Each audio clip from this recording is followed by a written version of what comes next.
the CIA an army of individuals who have a license to kill. It's like Murder Incorporated, right? Oh, are you kidding? The CIA makes the mafia look like a Sunday school class. I mean, this is the problem with what's actually happening in Afghanistan. Look, the CIA has done in this country, what they've done to us is unbelievable. Look at the terrorist acts that have occurred. The CIA behind most, if not all of them.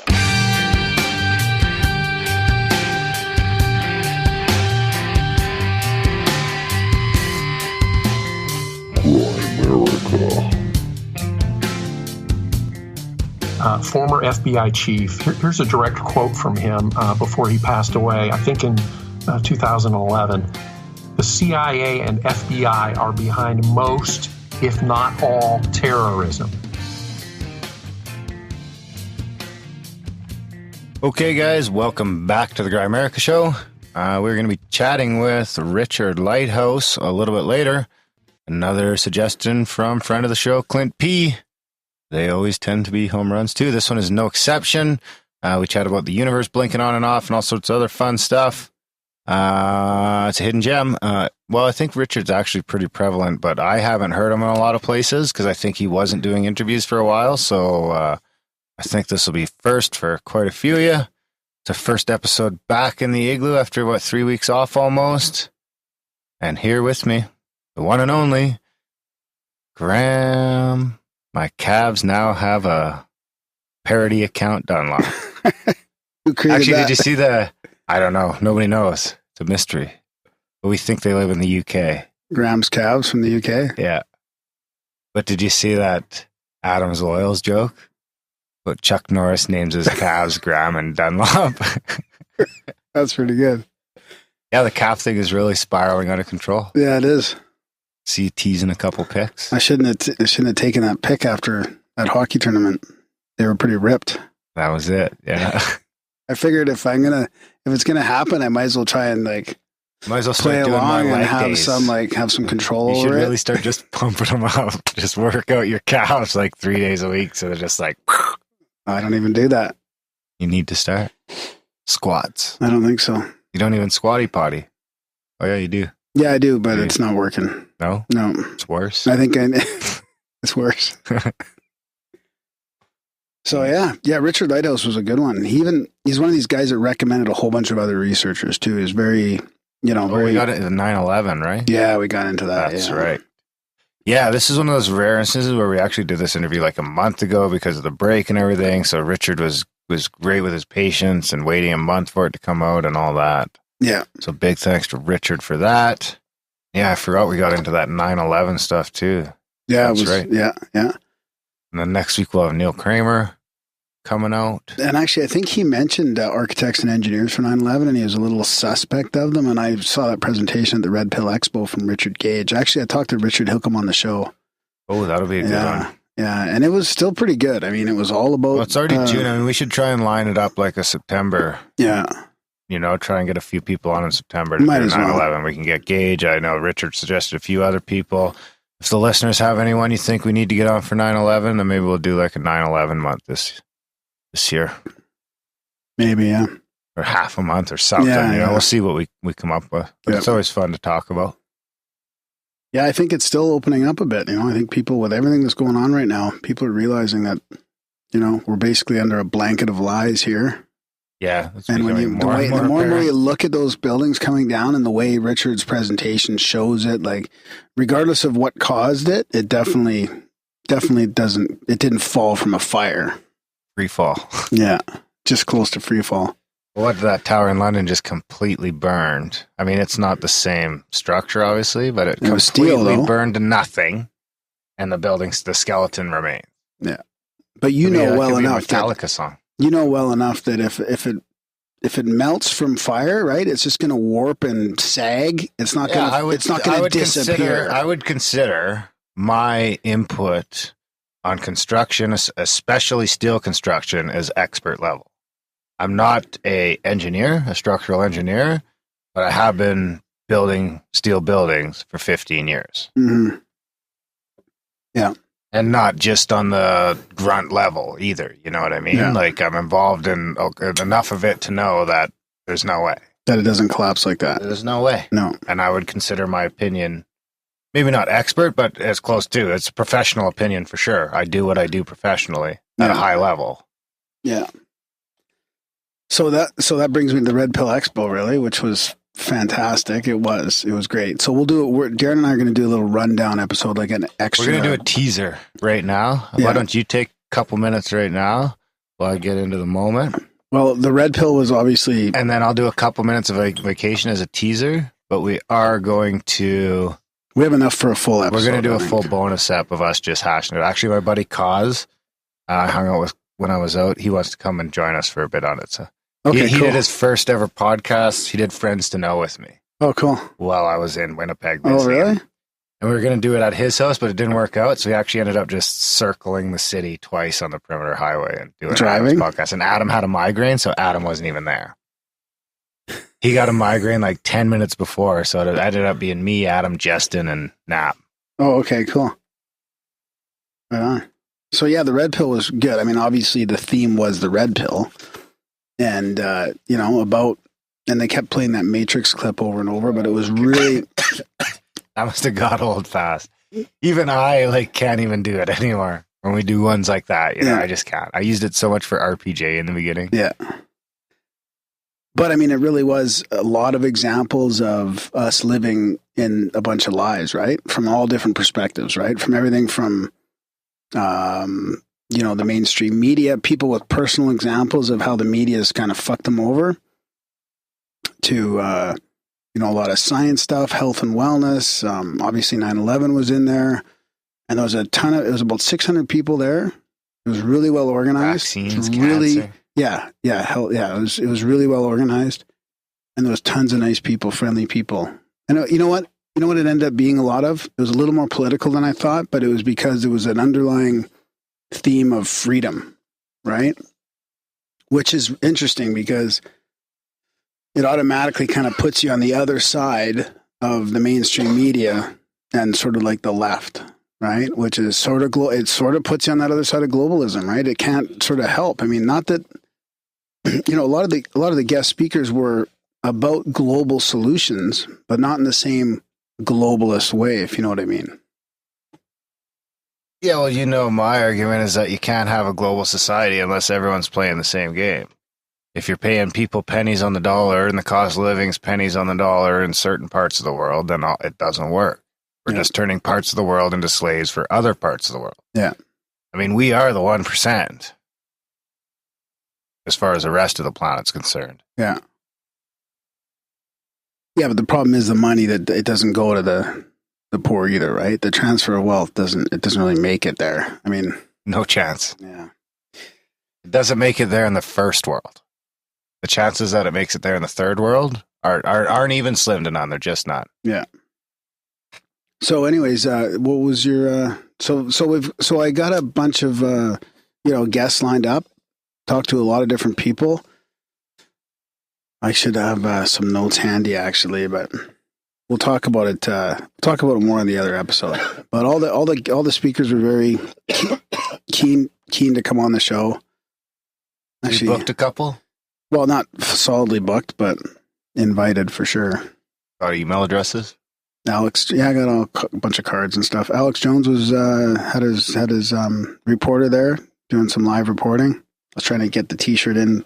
Did you get it in there? What do you call it when you get behind the camera? I think it's photo bombing. I tried to do a couple Grimerica photo bombs, but it wasn't working out very good. Working out. Trying to keep my calves out of it and just get the shirt in there. You're too short. We should have sent somebody taller. Yeah. You could See me jumping up and down in the You could have background. went on Michael's shoulders. Next time. So big shout out to everybody there. Met a listener there and his wife. Oh, there was a listener Yeah, there? Samuel. Samuel? Yeah, that was Samuel good. L. Jackson? No. Oh. No. Did he recognize you?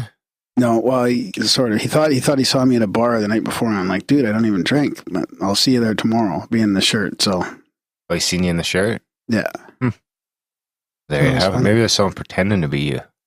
Maybe. Wonder. Could be a thing. So how was your vacation?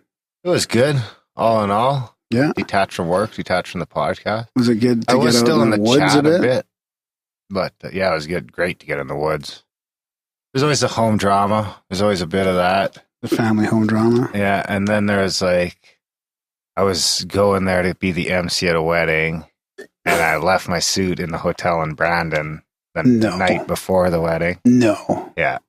So I came up with this big ploy to fix it, which just ended up costing like $500 or $600. What? And still didn't end up with the suit. And yeah, I ended up borrowing a suit, which in the end I probably should have just done right away. Instead of, you go into that fight or flight fucking panic mode and you're making rash decisions and you're sending people places in the middle of the night. Well, and you're probably baked with some great idea, great scheme. And it was just like fucking, and then when it didn't work out, it literally took me like less than an hour to find a suit that fit me in town. Yeah. And for the money that I spent trying to get it there, that it ended up costing me, I'll get into the details of it on the bonus app. Yeah.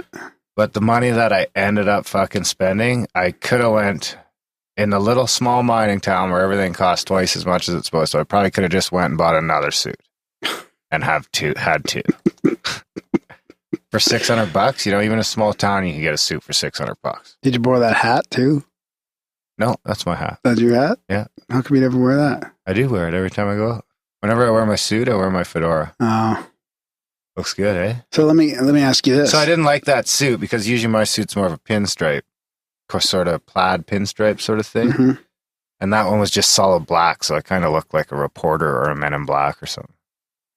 Yeah, that's what I thought.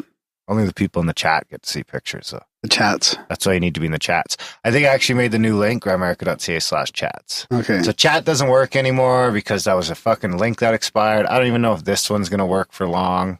What? The link? Yeah. Why? I don't know. Every time I make a link, it keeps expiring. Just for chats or links in general? Well, I make a pretty link because the fucking actual link to join the chat is something fucking retarded that I couldn't actually just say out on the air. No one would remember it. So you make the pretty link expires? It's like Discord dot.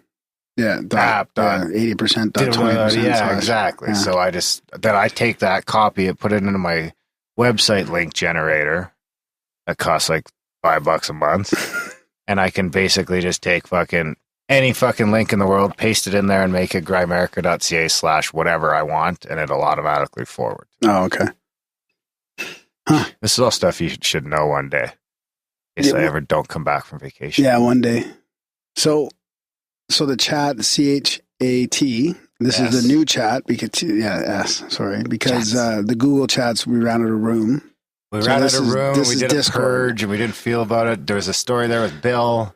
Bill the shill started seeming like maybe he was CIA. He was always there. Some people might have panicked, and then everyone without an avatar got kicked out. And then we figured out what Bill was, right? Then Bill contacted. So was it the story about the guy leaving his computer on? So Bill's now back in the new... Yeah, that's him. He's now back in the new chat, and he took the B from the old chat and made it his avatar.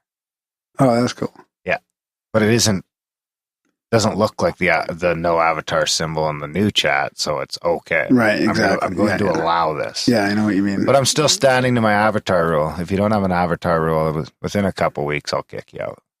I'll get Grimstake to do it. What if your letter is like Z or X? Hitler's right hand man. Is that an avatar? If your name is Xavier, can you just have X? Like that's cool enough.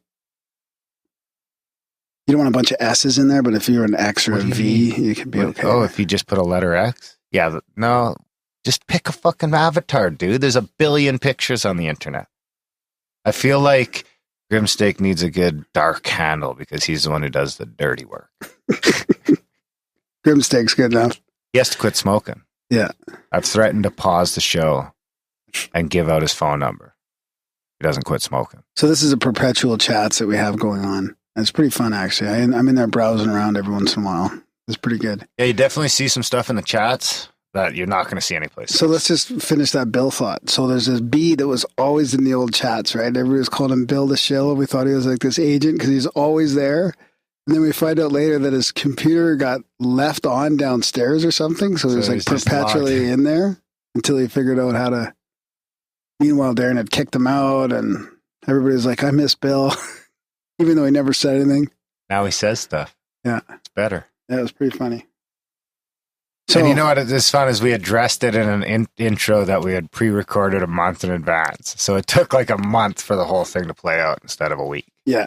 That's the other part of the problem is that all the old links are in the old notes. So that's part of the problem with this podcasting and the time delays, right? So if people are listening to an old episode and then they follow the link in that note, it's going to take them to the Google chats, people right? are still popping into the Google chats, but I put Grim in charge of the migration. The migration. Yeah. And I just dropped Slack. I think those guys still do like a chat on Slack all the time or something, but I don't know. I don't get into the Slack. I had to pick one. Yeah. And Discord seemed to work. It seemed like we had to pick one fairly soon. So, yeah, I just picked Discord right away. You know, it just seemed to roll in better. It was working on all platforms. Yeah. The Slack bot was pissing me off. Anyhow, yeah. So other than that, we caught a bunch of fish on the vacation for sure. That's good. But yeah, people do need to check out the chats if you want the backstage sort of pass, because that's where you'll see, you know, stuff that's not going on any other social media. Or the only place a lot of stuff you see in the chats you're going to see is in the chats. Yeah. And not only that, if we do anything live or anything like that, most of the time those are the people that are going to get, you know, you're just going to be more up to date on everything. Yeah. Chats. Right on. Grimerica.ca/chats, I think. If not, just go to Grimerica.ca/hangout. And No. Just go to the chats. I can test that right now while you're talking if you want. Yeah, well, whatever. If you go to the hangout, you'll get there. Anyway, check out Grimerica.ca/support, guys. Help us balance the books, get out of debt, Graham's debt. We got the Podcaster Pro. It piles on more debt. That'll be cool though. That'll really streamline our traveling. Yeah. We'll be able to podcast from any place. Yeah. Start doing some more conferencing. Conferences are expensive too though. Actually, Red Pill's not, when you can drive, it's not bad. Yeah. Especially when you drive in the States and gas is like a third of the price. Yeah, I definitely filled up in the States a couple times. Even with our exchange rate, it's still cheaper. Oh, yeah. I think with the exchange rate, it's still half. The drive through Montana was unreal, actually. There was certain parts of it. Like some of it on the freeways, you know, but I took the scenic road back. We took the scenic road back. I was with my girlfriend, and there was it's like you're driving on a huge plateau with mountains all over. And then the drive between Great Falls and Helena was just unreal, through like rolling hills and rivers and nice. Yeah, beautiful. Well, maybe something about the rolling hills with the green, like half rock, half green grass on the hills, like just sort of small mountains and hills, like something about that. Like it feels like you could run up and down the hills, like you could. Yeah. Maybe I'll come go through there because I'm heading down to the States soon. That was another thing. So check out Grimerica.ca/support, guys. It really does help. Someone in the chat today was thanking us for the show profusely and blah, blah, blah. And I said, you know, don't just thank us. You got to thank the 100 people or so that have signed up for a monthly of $1 or $2 a month. That really, if it wasn't for those people, the show wouldn't still be here today. Yeah, it would just be too much. There would just be too much expense and everything else by this point. Like the amount of money, you know, tens of thousands, 10 grand at least by this point we've done this thing. We never could have done it without these 100 or so people. And there's more than that if you count all the one-time donators, but without those people, the show would not be here. Yeah. So become one of those people over at Grimerica.ca/support. Of course, it doesn't even have to be monetary. You can help us by sending us content, sending us stories, synchros. You can send a review, actually. Review the show. Like I've got an email here from the one star Marsman. Back again? Yeah. Should we let him know that he can change his review to a 5-star? Really? Can he? Someone else did. Really? Someone else went back and changed it, but he had thought he was never going to listen again. He's donated. Our 1-star reviewer has donated to the show. Before the 1-star? No, after the 1-star. Yeah. Huh. So I got to apologize to him because he was going to come on the Passport episode, and I fucked up. Legitimately, there's two Johns were coming on, right? Do you remember when we were in the middle of that and we were doing the Passport and it was coming down to the last couple callers and I got an email saying, oh, I'm crashing, right? So this is why we leave John the big long voicemail right? Yeah. Because we thought he was still coming on. And meanwhile, it was the other John that said, or That's no, it was right. that John that said he mixed couldn't it come up. on. So I totally mixed it up. And he So I was felt probably there terrible because it was kind of might not have happened anyways. We were like, well, if we can connect, good, like, you know, but it wasn't, you know, super, you know, for some reason we both thought it might not happen. Anyways, I got some feedback from him on this. So this is how, so we've been emailing back and forth, actually some really long emails, and had some great discussions on stuff. And I think he was a little rattled at that one episode with Randall Carlson. And I think we had Cyrus in there. You know, I think that's not our normal style. I think he's listened to a couple more and maybe realized we're not so dogmatic all the time. So anyways, he sends this email here. I finally listened to the show that I missed out on, and it is unfortunate that we didn't talk. I could have explained that at the time of the books and movies, hobbits still considered themselves to be subjects of the North Kingdom of Arnor. Do you remember that discussion we had? I fucking have no idea what you're talking about. Remember about Frodo and the hobbits and I was saying they don't have a king and all that? I don't and listen to that You're shit. autonomous. What? You were the one arguing with me over it. Yeah, but I don't And care. I was saying the elves and the dwarves have kings. Yeah, and all I'm that. really my just God. fucking with you when I'm arguing with you because I don't care about fictional creatures. So he says, in the sense that nothing had officially replaced it, and they claim to have sent archers in the last battle in which it fell, until the king returns, was still an expression used up to the time King Elisir, that's Aragorn, our king, as they referred to him, did return.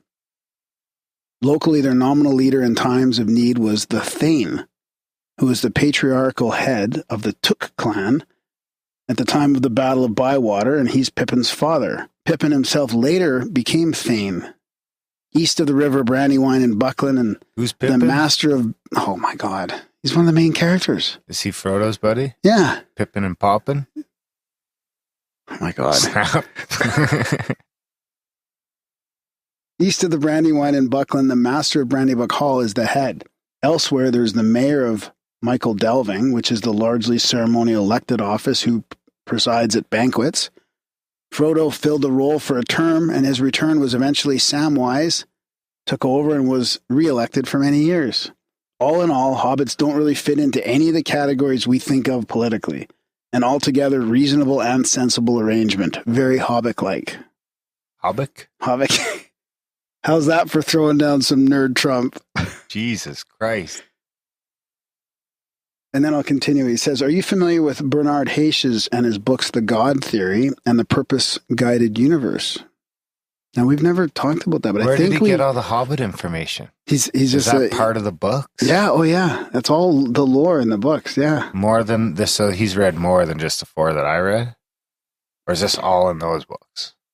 Well, there could be a couple other supplements, like the Similarian maybe or something like that, but no, most of it's in there. You just Is gotta, yeah. Because I've read them. I know. Well, you weren't really interested, obviously. I was pretty interested when I was a kid. I really liked The Hobbit when I was a kid. Yeah, me too. So he says, how about process? The movie was actually super disappointing. No.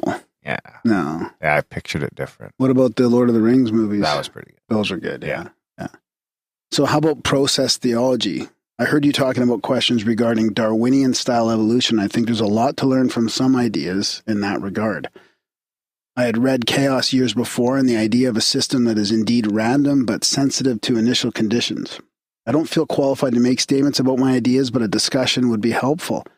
What if the process initialed by a primordial, relatively unfocused consciousness is indeed random, but with initial conditions that would lead to the development of Loki, of consciousness, formed from itself and including material and non-material aspects.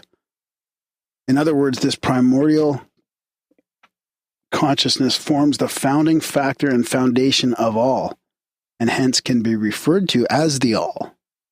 And once having initiated the process of self-actualizing through creation, becomes the ground of all being as described in Huxley's perennial philosophy, or as used in describing Brahman, or God, if you will.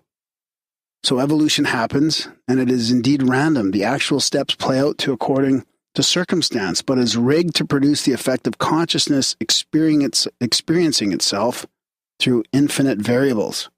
Haish draws some Kabbalah into the ideas of Ein Sof and Tzimtzum.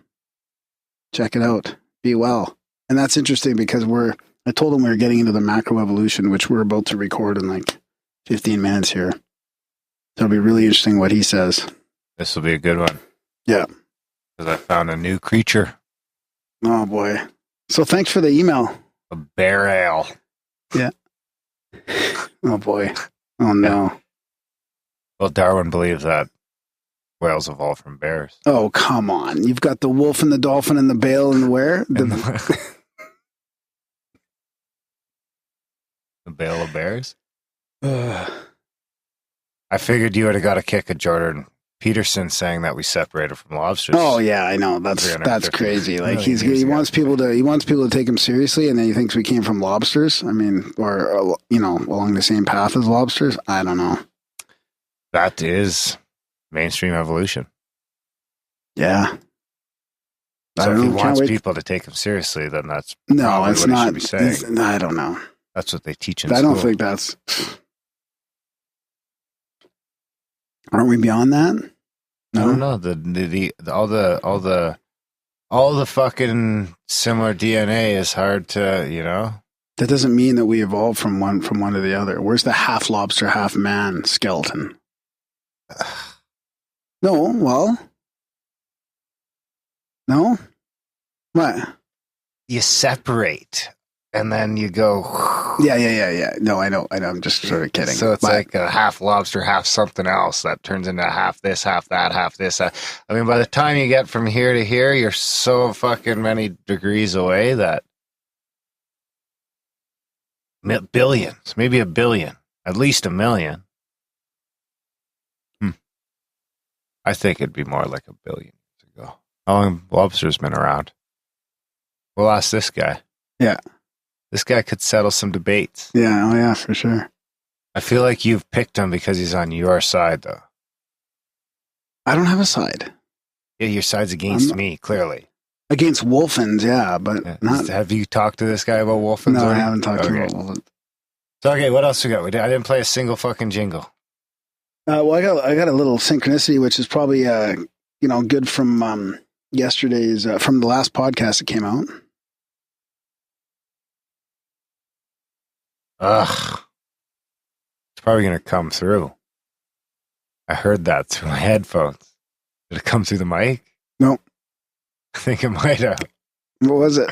A fart. I thought you were talking about... Graham is an all-in believer in chemtrails. What are you doing? I'm just making sure it's working. Come on.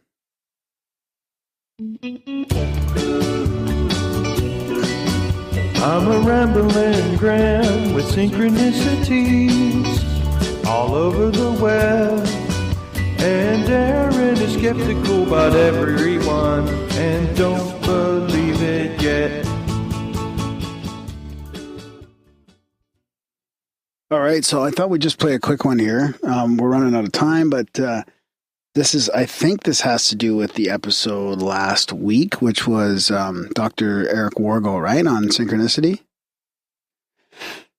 So this is, So Graham, do you ever wonder if your thoughts turn things into synchronicities?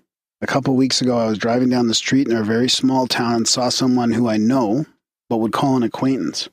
When I saw her driving down the opposite way of the street, I immediately thought back to her having a heart attack several years ago, maybe 10 years back. Wondering if she had tried to turn her life around. Was she still smoking? Did she change her eating habits? And so on. Really, all of this was none of my business, and I was not even sure why I was thinking about it. Turned the page in the book, and last week, she had another heart attack and is still in ICU on a ventilator. I'm not sure of her expected outcome at this time, but it is all very sad. I can say I've had several incidences like this in my life. Here's another more recent example. Get this. I work in an office that has a truck bay and a very large garage door. I was walking through the garage area one day and I had thought to myself, man, that would be really horrible if that door fell down. Sure enough, that same day, the giant garage door fell. Luckily, no one was in there, so there were no injuries. I can't help but wonder if some of these thoughts are manifestation or psychic ideas or what.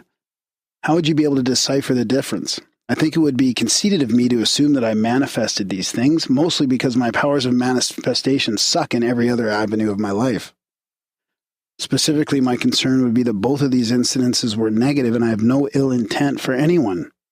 These aren't my normal thoughts. They just seem to pop in my head at random times. Can you give me some perspective? Thanks, Brittany. Nope. Hey, you can. I can. Dr. Eric Ripple Wargo. stick. No, what would he say? Now, I don't know if Brittany listened to our last episode or not. Ripple before the stick. Ripple before the stick. Now, yeah. So he would call it precog, right? That she's picking She up on knew her that door. emotional. She's picking up on her emotional. She already read that door was going to fall. What? She already knew the door was going to fall. That's why she thought of it. No, she thought of the emotional reaction. She picked up on the emotional reaction of the door falling, right? No. That was his. That's where the precog happens, But where's right? the emotion? There shouldn't be any emotion. But the door fell. But not near her. But there's her emotional. It doesn't have to be like. So you think, because she was feeling fear as she was walking under, it tapped into the future. Yeah. Of her reading or whatever, knowing that door fell down. Or for example, I like think it let's say, could just be a ripple stick too. I mean, it really is only a couple of hours. well, let's say There's a day. probably not that much of a difference between a ripple stick and a synchronicity when you start describing it the way Eric Wargo describes it. Exactly. Yeah. So he would call that more of a precog reaction or whatever, right? Or I think he's got a more technical term, but And then there's always a chance that it just like leaves an impression, or I don't know. or maybe she's just that powerful that she's manifesting it. Could So be, just like you keep say, those- as soon as you start thinking of shit, that's the thing, you know? We'll keep those thoughts positive. Power positive thinking. I have that book. Do you? The book Trump read when he was a kid. Helped him manifest his billions. Are you still doing your I've been on Affirmations? holidays. well, you manifested your holidays. That's right. They're good. Right on. And to manifest some more. That reminds me, before I sign out, I wanted to show. So I had my trip backwards. I actually have to go straight down from here into Idaho or Oregon or Montana for the eclipse on the Monday. And then after that, I want to head to Northern California to check out the big old trees. Then I want to head up the Oregon coast, at least to Seaside, maybe even to Seattle, and come back that way. And I'm going to do some hotels, but I also want to bring a tent and stuff and do some camping. So I'd rather not just be picking places on the internet. If we have people that have been there or know of some good campsites or know of, some places kind of along that route. So picture like straight down from Calgary over to Northern California, up to Seattle, and then back to Calgary. If there's any must-see Camping spots or maybe or even some hidden hotels hotel too, gems you know about, or whatever you think, maybe some spots that I should be thinking about to watch the eclipse. Send that over to Darren at Grimerica.com. You haven't chosen your eclipse spot yet? I thought you had I have a spot, but I'm still open. I'm still open to better spots. Right. And I think a bunch of these fucks are meeting up from the chats too, but I'm pretty sure they're all too far from me. Are you going to drive down and check it out or what? No, I don't think so. On the Monday? No. You could be back to work on the Tuesday.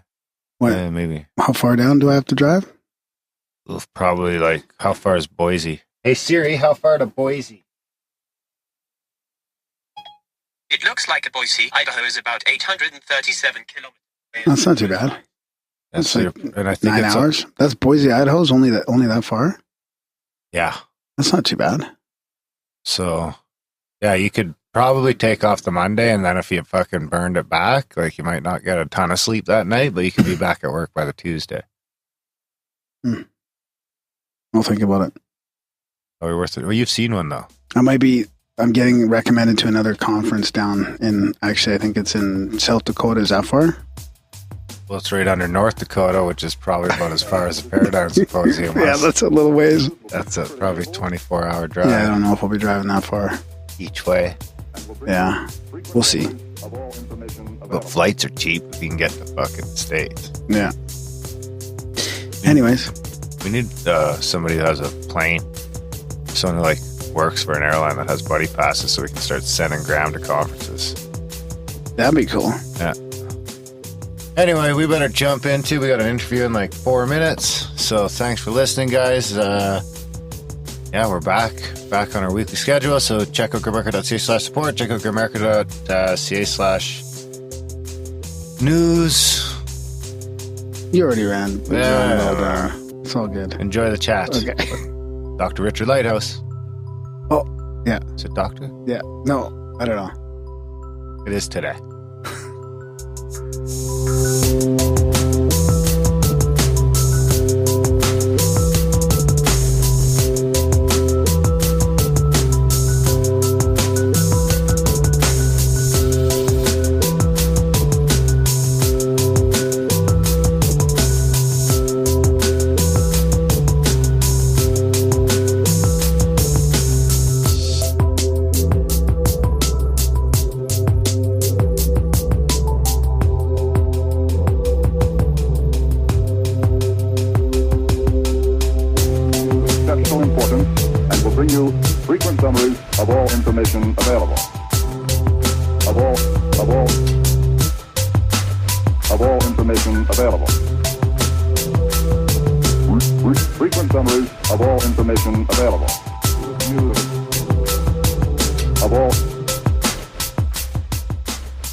Excited to have Richard Lighthouse with us tonight. He's published more than 100 ebooks, most of them free, some of them very technical, and a lot of it's been about, the sort of centering around this scientific discovery of that our universe literally blinks on and off. That's called the lighthouse frequency, and the harmonics of this frequency can be used for time travel and faster than light travel and parallel universe and all this kind of stuff. It's really interesting. He's got a master's degree in mechanical engineering from Stanford, and he's previously worked at NASA. Awesome. And it's really interesting stuff, especially after we've done a couple episodes on this type of mind-blowing thing. I've been looking into... it ties into so many previous episodes. Yeah. Maybe it does or maybe it doesn't, but we'll see. Yeah, we'll see. We'll talk to him about all this stuff. So thanks for coming on the show, Richard. It's great to have you. Thanks, guys. I'm glad to be here. I appreciate being a guest on your show.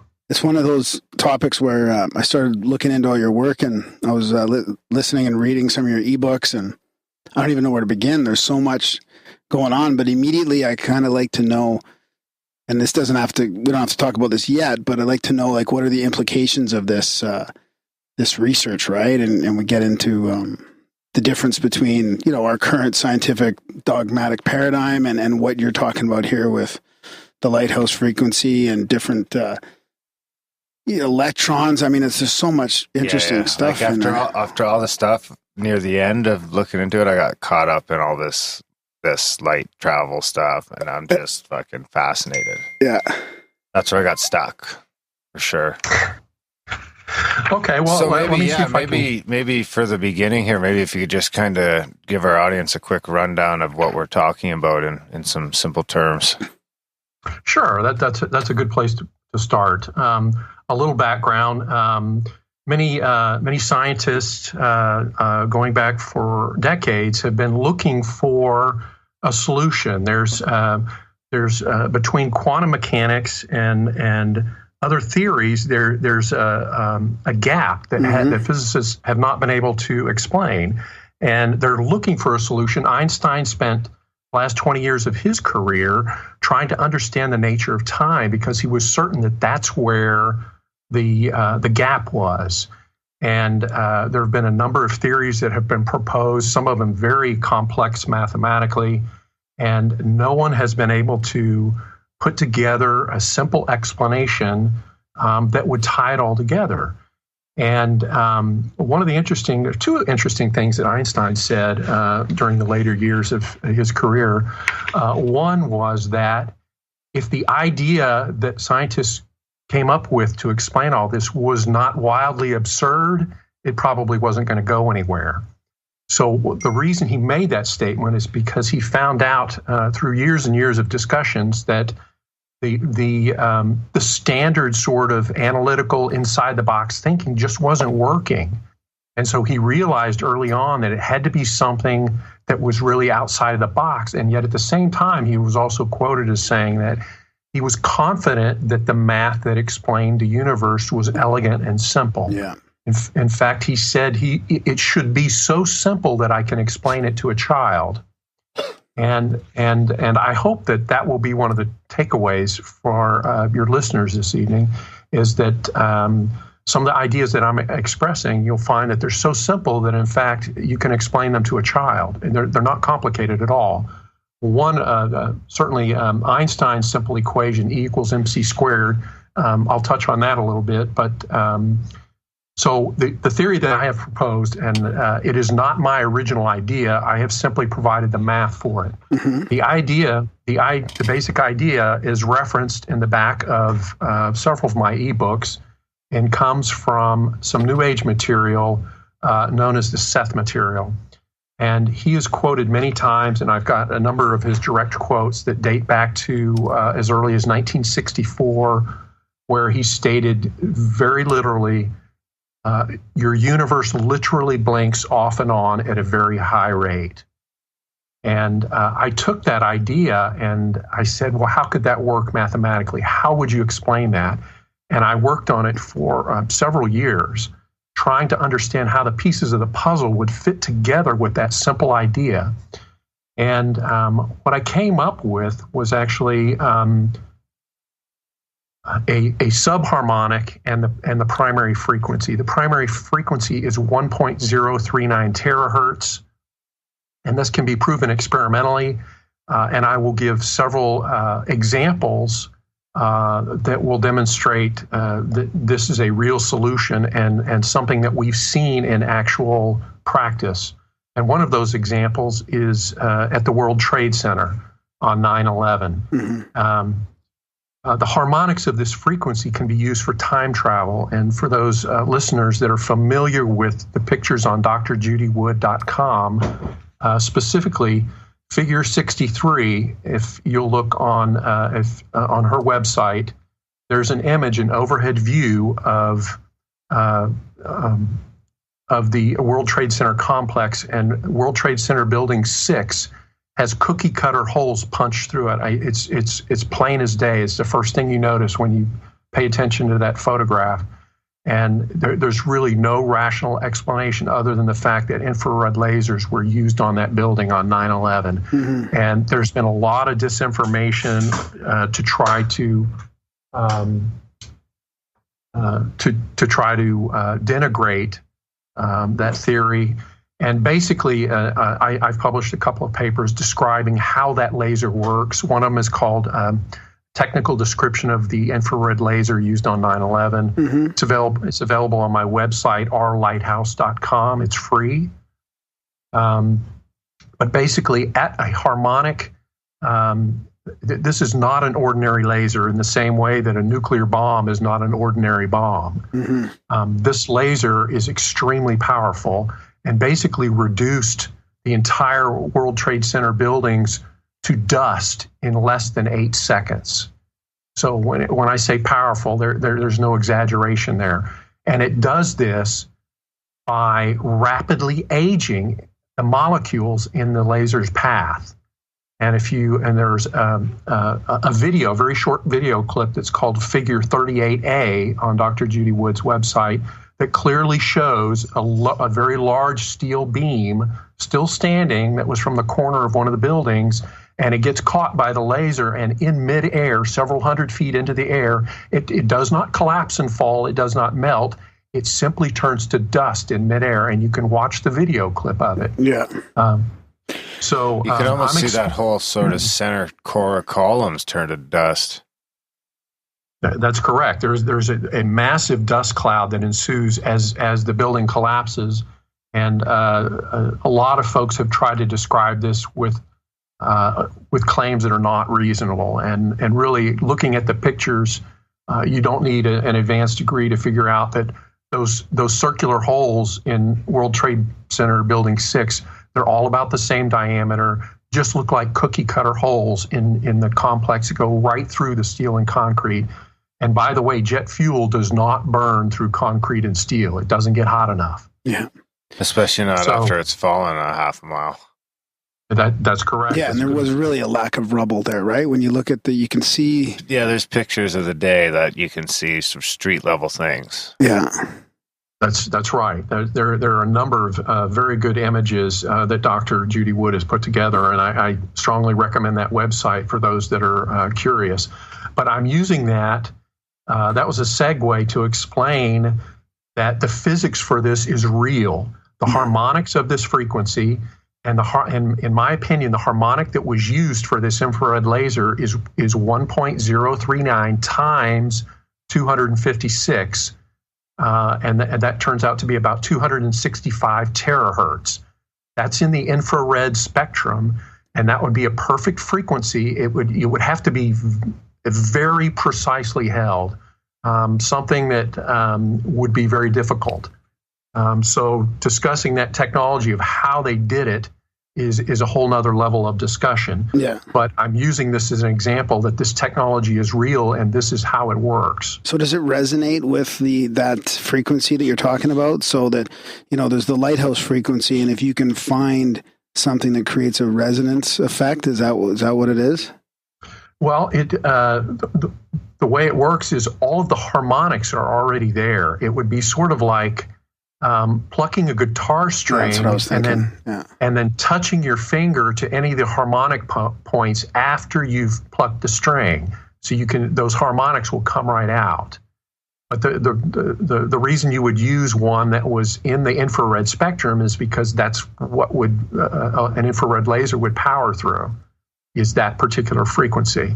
And the other reason they would use it is because it's invisible to the eye. It's not within the visible spectrum. So that's why no one caught that or noticed that. But Dr. Wood was careful to determine that the building collapsed faster than free fall and gravity, which again is another thing that defies explanation under ordinary physics.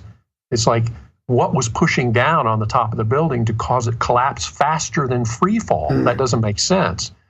In the description that the government's official explanation, they claim that the building collapsed due to structural failure in the I-beam or some shit. Pancaking, and it literally would have stopped on each floor. So it would have been a very slow fall had that been the collapse method. Yeah, all the clips would have had to shear off. Yeah, it's ridiculous. Steel, it's ridiculous. I work in construction of high-rise buildings, so I can call a spade right off the bat. Yeah, that's good. And a lot of people have noticed that. So actually, it was Judy Woods' work that kind of turned Darren down the rabbit hole again for 9/11. Like you weren't really. I had just ignored it. Yeah. Yeah, you'd ignored it for a while. I wasn't down the rabbit hole at all when it happened, and then I just didn't look into it. And then I ran into Judy's videos, and then I was just like, okay. Yeah. And then so I opened up the 9/11 rabbit hole like 10 or 15 years after everybody else.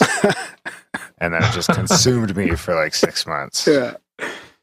It's really a fascinating study, and unfortunately, it does implicate our government and probably the intelligence agencies as well. There's a number of good websites that go into details about specific that's fake specific news, things Richard Lighthouse. I'm sorry, say that again? I said, that's fake news, Richard Lighthouse. Well, if I could, I'll quickly name a few people that I consider to be experts on 9/11. Sure, yeah, absolutely. We'll put them in the show notes. Yeah, these are all these websites we talk about. I was on that notes. website the other day, the architects and engineers, and something, what is it? It's up to like 3,000 or 4,000 or more by now. Wow. Yes, there are quite a few people that have kind of self-educated themselves on a lot of the details, and that's certainly very helpful. Some of the people that I would recommend, Dr. Morgan Reynolds, who's a professor emeritus at Texas A&M, he has a website called nomoregames.net, and he was actually in the Bush administration. He was an economics advisor to the Bush administration. And I strongly recommend his website because he's got the slow motion clips of the planes flying into the building. And what's so compelling, and you can watch his videos where he describes it. If you watch the view, it was taken from what appears to be about a mile away. It's clear that the video take was photoshopped because the plane itself, there's a flagpole in the foreground, in the near foreground in the video, and there's a guy wire that's strengthening the flagpole. So that guy wire is about 10 feet away from the camera, and the plane in the background hitting the tower is at least a mile away. The plane in the video flies on the wrong side of the wire in slow motion. It's clearly a fake model. Wow. Okay, I encourage listeners to check that out. It's at nomoregames.net. You can watch the fake cartoon airplane fly on the wrong side of the wire. Okay? Yeah, we'll link to that in the show notes. It's actually 2,876 people have signed it. Yeah. Okay. And then that's offline, if you're in touch with any of these people and you think they'd be interested in coming on the show, do put me in touch with them. I can do that, certainly. So some of the names that I can recommend: Dr. David Griffin, he's a university professor. Dr. Stephen Jones, a physics professor. Dr. Kevin Barrett, he's a professor. We've had Kevin on, I think. Hey, Darren? Yeah, we've had Kevin on, yeah. Yeah, okay. And what was Jones? Dr. what Jones? Dr. Stephen Jones. Stephen Jones, okay. He's a physics professor. Okay. That seems to be the one that could bust it open still, you know? Well, I might just be naive, though. No, but the implications are huge because, we had Joseph Farrell on and we talked about the different levels of this conspiracy, right? There's like, the base level, and then there's the ultra secret level, which is kind of what you're talking about, where, maybe there was always planes planned on, hitting it, but only a certain amount of people at that ultra level knew that that these buildings would be dustified, right? Or that they would come down at all. That they would come down at all. So it implicates, this sort of breakaway civilization that people call it, or like this elite crowd that are using these technologies and these weapons for whatever purpose, right? That's where the real interesting part is for me. Yeah, that's a good point. One of the other pieces of information that I found that's very compelling is an attorney named Michael Springman, and maybe you've heard of him. I would recommend him for your show as well. He's an attorney in Washington, D.C., and he's got a book out that's called Visas for Al-Qaeda. And his history is that he was stationed in Saudi Arabia with the State Department, where he was head of the American Visa Bureau. While he was stationed in Saudi Arabia, he was repeatedly ordered by the CIA to issue visas for terrorists. And he strongly objected and argued about it many times. And he would come back, they'd threaten his job, they'd threaten him. And unfortunately, these visas became the 9/11 hijackers. He had filed numerous complaints with his superiors, and eventually they fired him from the State Department because he wouldn't let it go. So it's clear that just from what Michael Springman is saying, that the CIA had planned this from the beginning. Yeah. And again, his book is called Visas for Al-Qaeda. Yeah, and people are always asking, where are the whistleblowers? Well, there is lots of whistleblowers out there. Yeah. Yeah. Absolutely, there's lots of whistleblowers out there. Another one that I'd quickly point out with the World Trade Center is a former FBI chief named Ted Gunderson. And if folks have not heard about him, I strongly recommend him. I consider him a heroic icon. The man had a great deal of courage to do some of the things he did. Former FBI chief. Here's a direct quote from him before he passed away, I think in 2011. The CIA and FBI are behind most, if not all, terrorism. Yeah, that's crazy. Think about that for a second. This guy was the number 3 or 4 person in the FBI. He was head of the entire Southwest Division for the FBI, a chief, which is very high level. And this is a direct quote from him. The CIA and FBI are behind most, if not all, terrorism. And he knew. He had the rank, he had the security clearances to know. So I encourage listeners and readers to look him up. He's got a lot to say. There's a number of good videos that he's put out. He actually went around the country touring 10, 15 years ago with several people just to try to get the word out about what was going on. And had his life threatened many times. He was stalked and harassed continuously. And he kept going. The guy's got a lot of courage.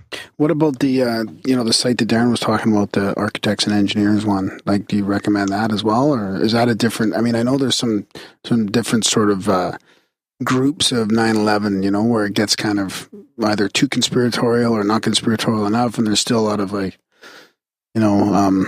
not infighting but disagreement within that whole community.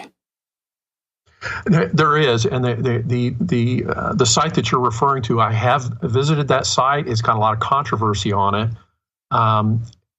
Sometimes it's hard for me to separate the wheat from the chaff. There's certainly a lot of experts there, yeah, and a lot of folks with advanced degrees that have spent a lot of time studying it.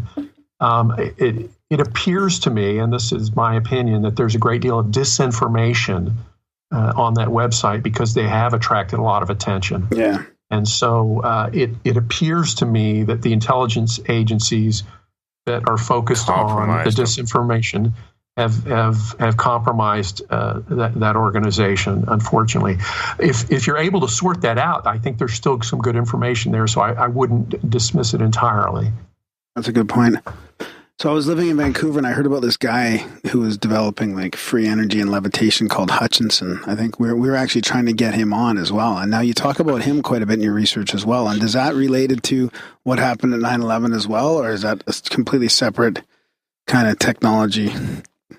Actually, it is related. And that's, thank you for bringing that up. It's related in that what Mr. Hutchison was on to is I've described in a few of my papers, in my opinion, what he was doing was combining lower frequency radio frequencies with light X-rays.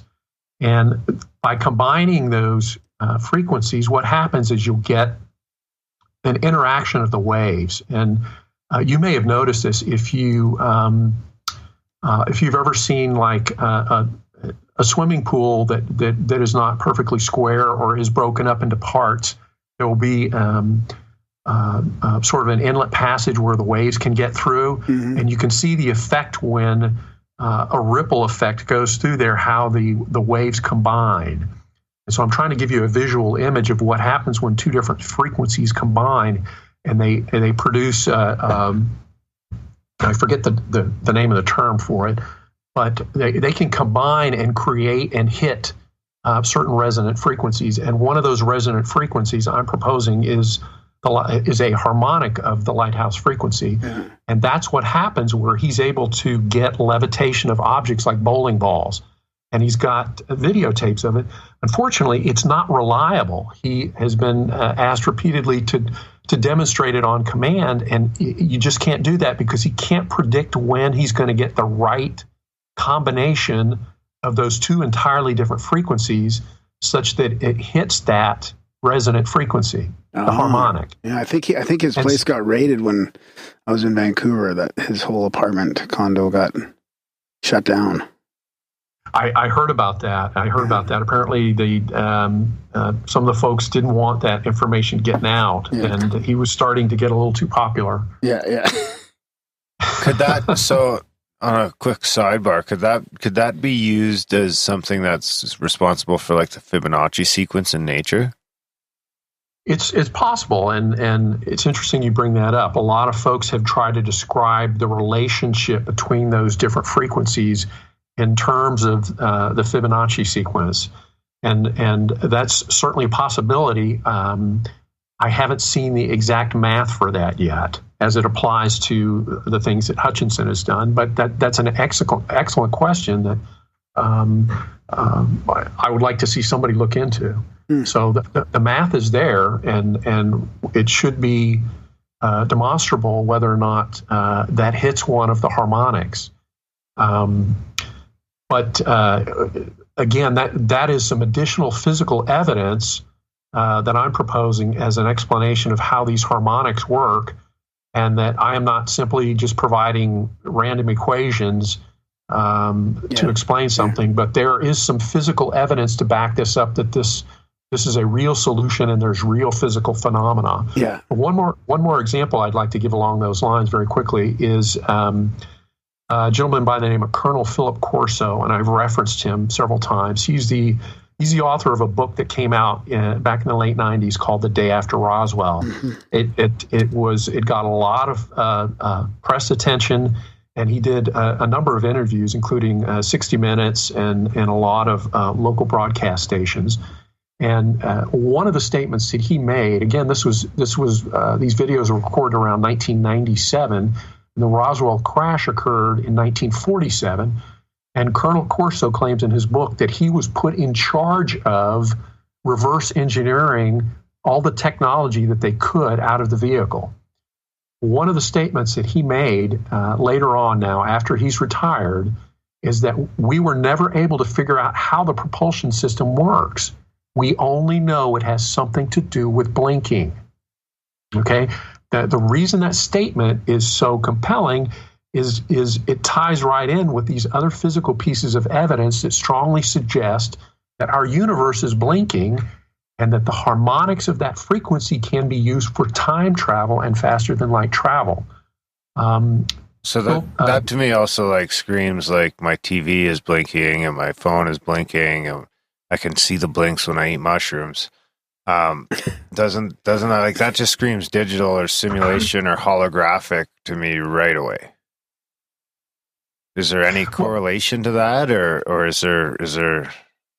Well, this particular frequency, and I understand what you're saying. This particular frequency is so high on the frequency spectrum; it's terahertz. It's trillions of cycles per second, and it's in an area that scientists have had difficulty explaining for many years. And in fact, they call it the band gap, because it's above the frequency of microwaves, where we know there's lots of physical phenomena, particular molecular vibrations and that type of thing. And then there's a big gap, and then it jumps up to infrared spectrum and frequencies of light. But in between that is this band gap that scientists have had difficulty explaining, because there's no physical phenomenon occurring there. And that's always been very puzzling, because our entire frequency spectrum has natural phenomena of just about anywhere you look. And here's this big gap in the middle, and we're going, what's going on there? Why is that gap there? Well, it turns out there is something going on there. 1.039 terahertz is the blinking frequency of our universe. And that could be one of the reasons why there's very little physical phenomena close by that frequency. I want to try to give listeners a sense of, because you bring up a good point, it's like, how can I relate to that? Help me explain that perceptually. What does that mean to my senses? Well, one of the ways that I have tried to explain that is, imagine a ceiling fan. If you've ever used a strobe light on a rotating fan and caused the fan blades to look like it stopped, maybe some listeners and readers are familiar with that. I've seen that effect. I find sometimes if you get even the fan in the right light, you can get that effect where it looks like it stops spinning. And that's correct. And what is happening is pulsations in either the light itself, for example. It could be from the household current, or if you've got a true strobe light, you can dial in the strobe until it hits the right frequency, and it'll make the fan blades look like they've stopped. Well, that's kind of what happens with this blinking frequency. If you go faster than the frequency, nothing happens. If you go slower than the frequency, nothing happens. It's like tuning in on your radio dial. If you don't hit it precisely, you don't get any music. And so I've had a number of people ask me about that, saying, well, I know we've seen femtosecond lasers, and they're used, and there's no time travel effect, and that's clearly much faster than the terahertz that you're talking about, and that's correct. But again, it's like tuning into a specific radio frequency. If you don't hit the right frequency, you get no music. So then if you get that exact frequency, you just kind of slip into some sort of purgatory.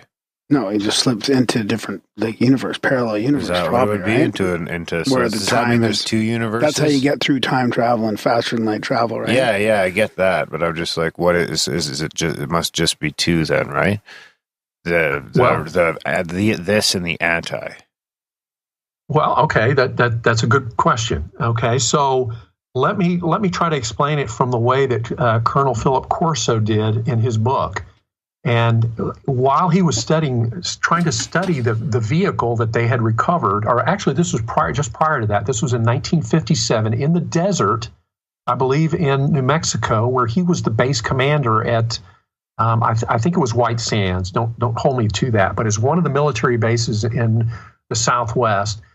And he had taken one of the pilots, and they had flown over one of the remote areas of the base, and he noticed a shiny object on the ground that was clearly on the ground, and it wasn't an aircraft.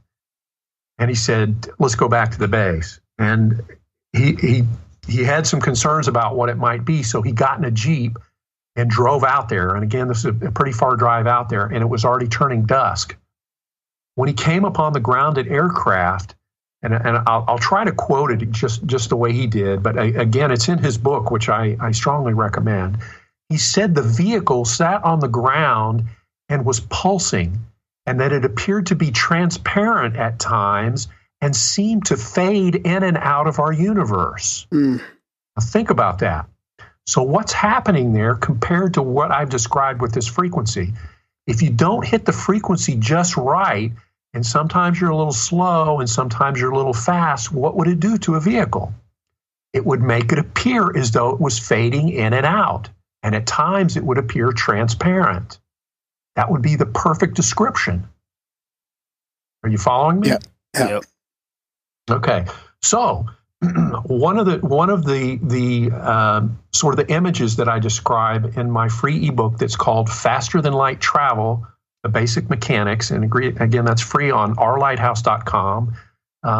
These free ebooks are also available on Amazon, Smashwords, Apple iBooks for folks with iPhones, and Barnes & Noble, as well as many other websites. So these are free, and I've done that deliberately because I'm just trying to get the word out. I'm more interested in seeing this technology developed and used and try to get that benefit, because there are some very significant benefits that go with this technology. Your current employer is okay with that? I had done this all before beginning my employment with my current employer. Okay. I work for an engineering and construction company, so we're involved. I thought you were in the energy sector. Right now, I'm in an engineering and construction company that works for energy companies. Okay, yeah. Okay. You've got a degree of separation. I think that's one way of describing it, yes. So I have worked for some big energy companies in the past, doing business development and done a lot of international travel. So that's something I enjoy, but what I'm doing right now is more practical and involved with engineering and construction. Yeah. So let me quickly jump back to how this works, because you brought up a good point of what happens when you hit that frequency. So one of the ways that I can explain this, and I tried to do this in this book that I'm talking about, Faster Than Light Travel, The Basic Mechanics, the second paragraph where I talk about what is fifth dimensional space, because that's very important to understanding what happens, okay? Now, when you synchronize a vehicle, the electrical signal with the blinking of our universe, which again is beyond the perception of our senses. It happens so fast you can't perceive it. And a simple way to understand that is we all watch movies at the movie theater, and those projectors are typically around 30 frames per second, but you don't see the blank spots in between those frames when it's moving at 30 frames per second. In fact, you don't think that it's a fixed image. You see a moving image, and for all intents and purposes, you think it's moving. Well, it's really not. It's a fixed image that's moving at 30 frames per second. So you can imagine at 1 trillion frames per second, you simply would not sense or perceive any gaps or the fact that you're seeing individual slices of a reality that's constructed. And I know that's difficult to get your arms around, but you have to think about it for a minute. So what happens when you synchronize with this particular frequency, one of the harmonics, the first harmonic is about 2.078 terahertz. Now, what you can think of is what happens when you synchronize with this frequency is that you're basically straddling realities, okay? Your vehicle goes into what could be called suspended animation or a stasis, okay? You're literally straddling in between universes. You would still perceive in and out the physical universes that you were trying to leave and an alternate universe or fifth dimensional space. Now, fifth dimensional space can be thought of as Grand Central Station, all right? That's a good analogy because when you want to travel anywhere, if you're in New York City, back in the day, you want to get somewhere, you go to Grand Central Station, and you can get anywhere from there. You can go to any city in the country. You can go to foreign destinations. You can get to the port. You can take the train to get on an airplane. And that's a good analogy of what fifth dimensional space is. So once you step into it, you are simply one step away from anywhere in any universe, any time period, or any dimension is literally one step away once you're in fifth dimensional space. So what would it look like? I gotta say something. What if we could reach that state naturally? Like, what if we could synchronize? I was actually going to ask if there's any research between psychedelics and it harmonizing, because I mean sometimes on psilocybin you can almost see the resonance, and on DMT you might just be in the fucking other side. Yeah, but like, what if that's creating a resonance? Exactly. Like, or if you're NDEs or OBEs, like, what if you can do it while you're lying in bed meditating? Like, what if that's how people actually reach those other dimensions? Maybe even lucid dreaming. Maybe you're in that state of you're synchronized with that blink. Here's how you bring up some good examples, and here's how I would explain that in kind of practical terms. And I'll use Seth's terminology here, okay? The way he explains it is all of time is simultaneous. These ideas about backwards and forwards of time are simply a distortion, because in reality, all of time is simultaneous. The massive present moment contains all periods of time. If you hold out your arm and wave it around, you are literally moving your arm through a dinosaur that was standing there 70 million years ago in our terms. But the reality is, it's happening right now. Okay? Try to get your arms around that, because that's going to bring up a lot of questions like, hey, won't the molecules and the atoms conflict? How come, they don't, bump into each other? Well, what does an atom or a molecule consist of? Mostly it is nothing. That's correct. It is 99.999% empty space. Perfect point. So how does that work? Your subconscious mind actually perceives all of these realities, all of these periods of time simultaneously. If you were to try to experience that with your conscious mind, you would be overwhelmed. So what happens between your subconscious mind that senses and experiences all of these realities simultaneously, your ego filters all of them out except for one. The primary function of your ego is to keep you focused in one reality. Okay? Now, that doesn't mean that experimenting with certain chemicals, and I'm neutral on the subject. I'm not trying to take a position on that. I'm simply saying what you might be doing in such a case is asking the ego to step aside a little bit and letting that information come in from the subconscious mind.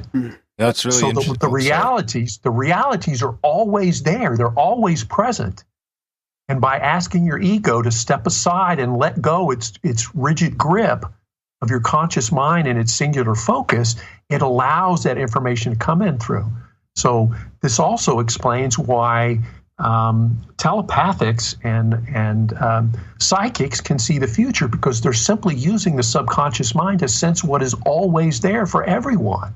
It's not an unusual talent. Everyone has that ability. It simply requires a relaxation of the ego to let the subconscious perceptions pass through to the conscious mind. So that's probably a longer answer than you were looking for, but I hope that helps a little bit. That's good, because that lines up really well with our interview with, was it Eric Wargo? Dr. Eric Wargo? Because he explains synchronicity, you know, and kind of the method that time is not linear. It's all happening at the same time. And these little synchronicities are you kind of, the reason they stick out to you is because you know the future reward, or it's tied to something. Yeah. It's precognitive. Yeah.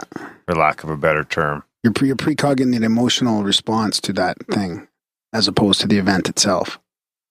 That's right. Yeah. That's a good point. And I think an equivalent way of explaining that is saying that all of time is simultaneous. One of my favorite quotes that I like to use that Seth had mentioned is, "You have no idea the difficulty of explaining time to someone who must then take time to understand the explanation." And I thought it was very clever because we're so accustomed to thinking in terms of backwards and forwards, past and future. And Seth made it clear that time moves not only backwards and forwards, but inwards and outwards. It is multidimensional. So there is no singular timeline. There are an infinite number of timelines and probabilities available to anyone. And the past can be changed just as easily as the future or the present moment. Nothing is fixed. All of those timelines and all those probabilities are always available to you. Well, it's funny. There are no limitations there. And the way you remember the past is probably through your ego a lot of times. So it's fixed in your ego fixed the past as well. That's a good point. Your ego wants to see one timeline. It wants to think in singular dimensions. And that makes it easy. It makes it easy for decisions. It makes it easy to keep you focused within one reality. But that doesn't make the other realities any less valid or real, because they are just as valid and real. Is there any sort of evidence that any sort of wildlife is able to tune into that at all? Because they might not have an ego. Maybe that's why Sasquatch can disappear. Well, that's an excellent question.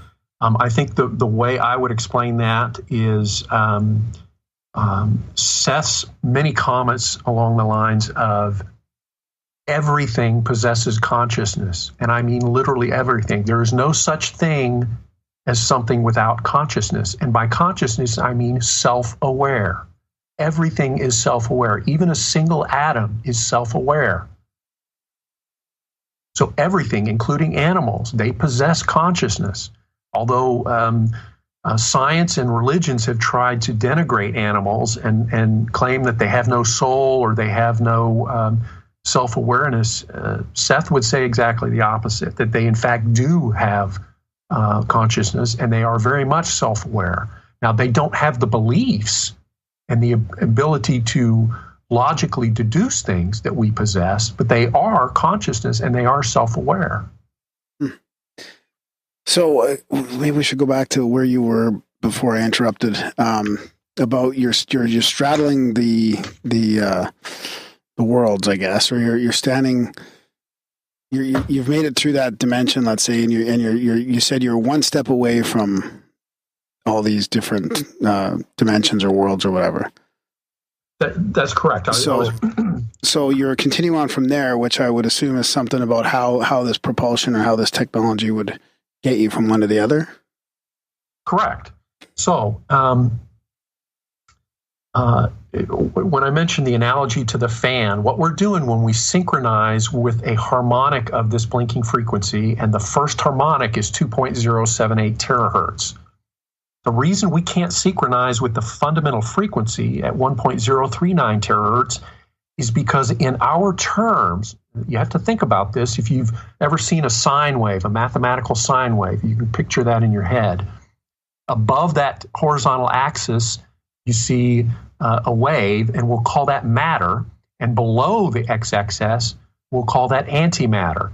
So we see this sine wave that's moving at 1.039 trillion cycles per second, but we only perceive that portion, and we're only aware and have physical bodies for half the cycle.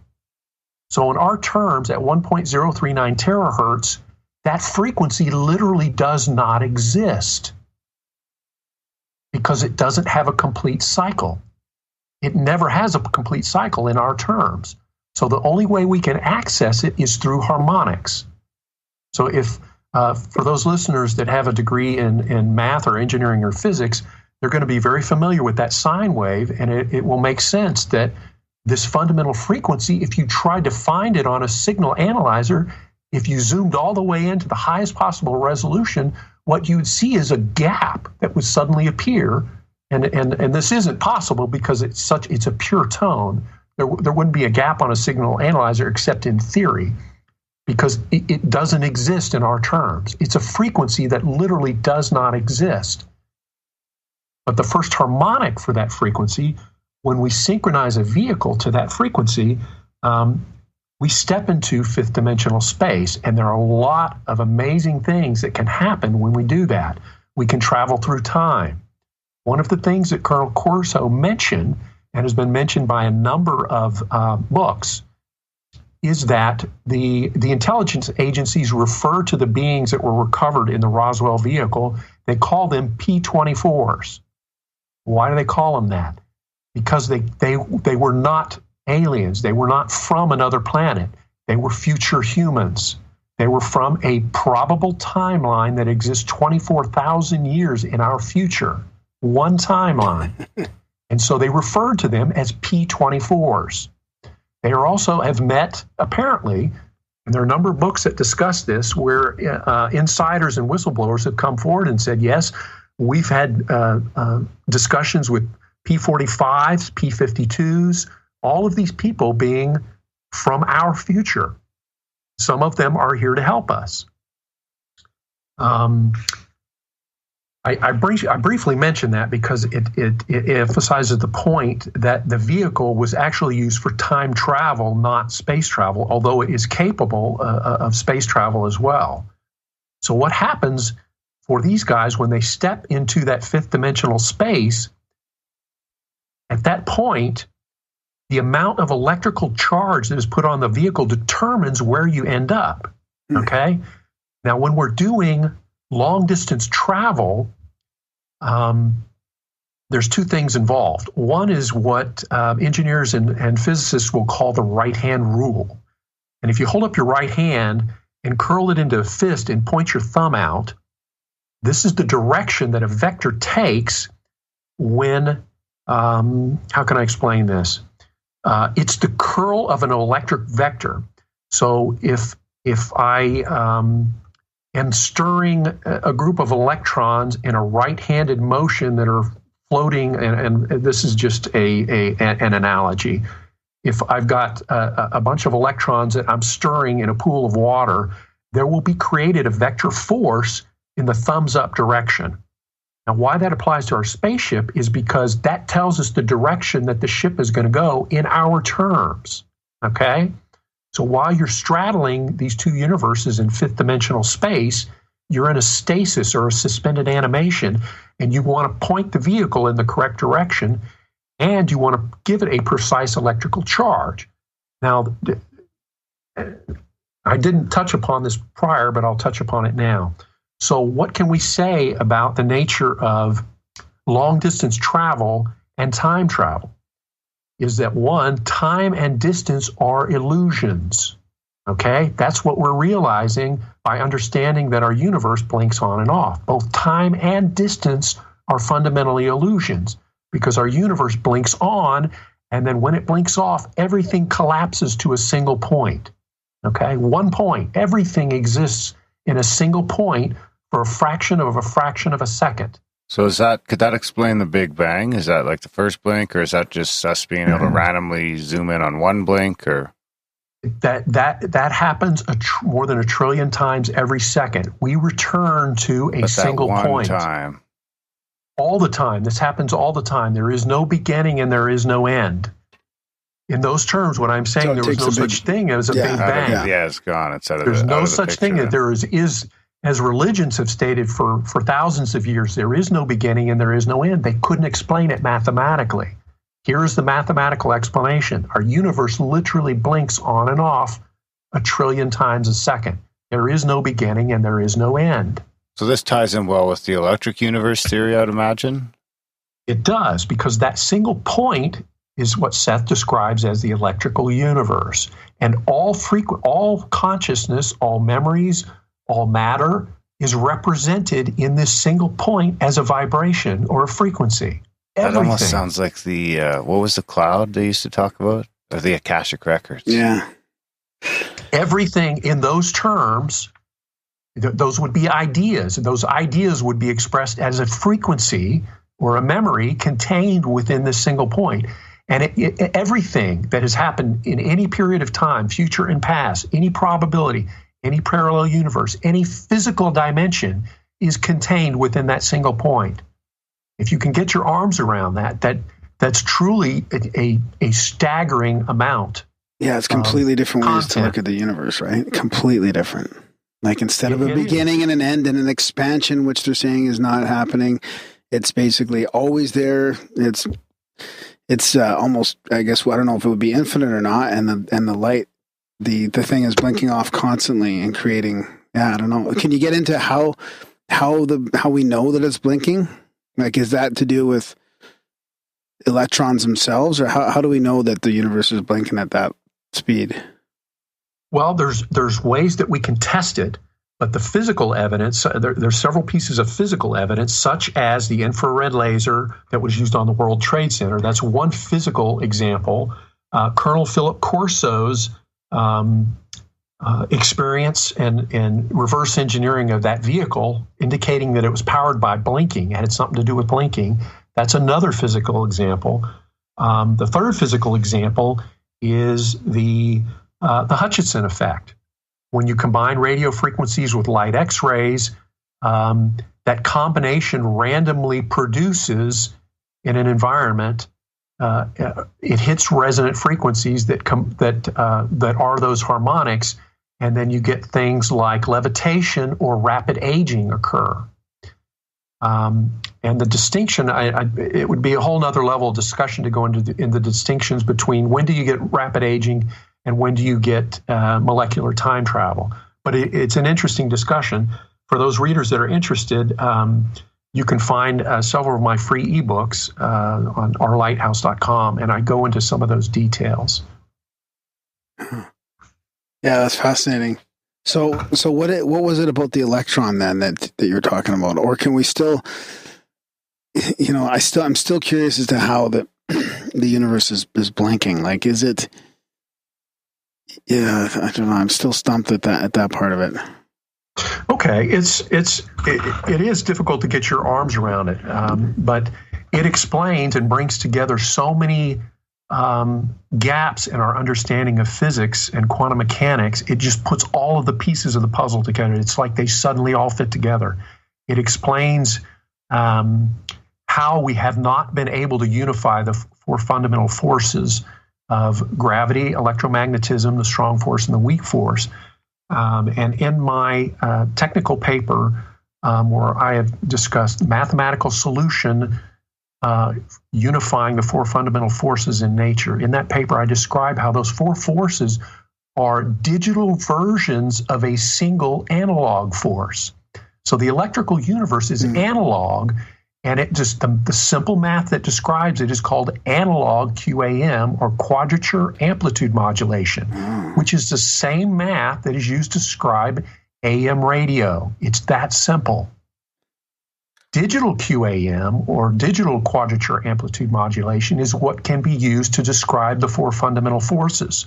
So you have an analog force in an electrical universe, and every time the universe blinks on, you get four components of that analog force that appear as our four fundamental forces in a four-dimensional universe. In an 8-dimensional universe, you would have 8 fundamental forces. In a 16-dimensional universe, you would have 16 fundamental forces. So the logic follows very naturally. That blinking, some of the ways that you can try to describe it, again, the fan analogy, the strobe light, where you synchronize with that blinking frequency, is one way to perceive it. Another one of the ways that we can prove that using current technology, I've referred to on the main page of my website at rlighthouse.com, and here's the simple experiment that we can do. In 2007, a group of grad students at UCLA did a very unique and very important experiment that's called time stretching. And I've referenced the particular technical paper they've done. And since then, there have been a number of people that have gone much faster to sample things at much faster rates. But these grad students were able to sample something at much faster than the capability of any computer. And the way they did that was, if you've probably played with Play-Doh once or twice, or maybe your kids have played with Play-Doh. If you can imagine taking a piece of flat Play-Doh and imprinting it with a sine wave, if you can imagine that, and then taking the Play-Doh and stretching it with 2 hands, stretching it out horizontally, what would happen to that frequency? That very fast frequency now becomes a much slower frequency by stretching it out. And by doing that, now we can take our much slower computers and processors and we can analyze that frequency. And before, because that frequency was so fast, our computers couldn't analyze it. Okay? And the mathematical theory that goes with that is called Nyquist-Shannon theory. Now, Nyquist and Shannon were 2 brilliant mathematicians. Nyquist did his work in the 1920s when he was trying to analyze telegraphic signals. And he wanted a way to try to break a code, basically, was what he was doing. And later on, a gentleman by the name of Dr. Shannon came along, and he figured out that to analyze any frequency, regardless of what it was, he came up with a mathematical proof that showed as long as you sample it at double the rate of the frequency, you can crack any signal and break it down into its components. So if I have a 1 terahertz signal, if I sample it at 2 terahertz, I can perfectly reconstruct that frequency in all its nuances. And everything that's captured within, whether it's a code or music or language or all of the above, it will be contained within that frequency, and I can break it down into its components and figure out what it is. And so he did a very important mathematical proof that showed as long as I sample that at least 2 times the rate, I can decode anything. And so we use that now today in signal analyzer theory. And a signal analyzer is the piece of equipment that they use in electronics labs and at university labs to analyze different frequencies, particularly very high frequencies, because there's lots of things that happen at the molecular level and the atomic level that happen so fast that we have to sample them at very high rates, or we can't break it down and figure out what happened. So signal analyzers can analyze these harmonics that I'm talking about. And in fact, they've gotten so good at using this time stretching method that many university labs are already doing very similar experiments. So I've published this with the hope that I can get someone who's got the equipment, and if there's anybody out there listening that has access to electronics and can review the paperwork and set up this simple experiment, what you'll find is, to prove the point that the universe is actually blinking, if you sample that frequency at 2.078 terahertz or faster, you will find that all 4 fundamental forces vary just like a sine wave. That's the key that will prove the universe is blinking, because you're never going to be able to visually see it. You're not going to see it with your eyes. But what you can do is measure the change in the electromagnetic force or the change in the gravitational acceleration that will vary just like a sine wave. And the math for this, again, is very simple. And that will be the proof that our universe is blinking. And so I've suggested that, and I hope that someone who has access to some good lab equipment might try that experiment in the near future and confirm it. So nice, yeah, that answers it.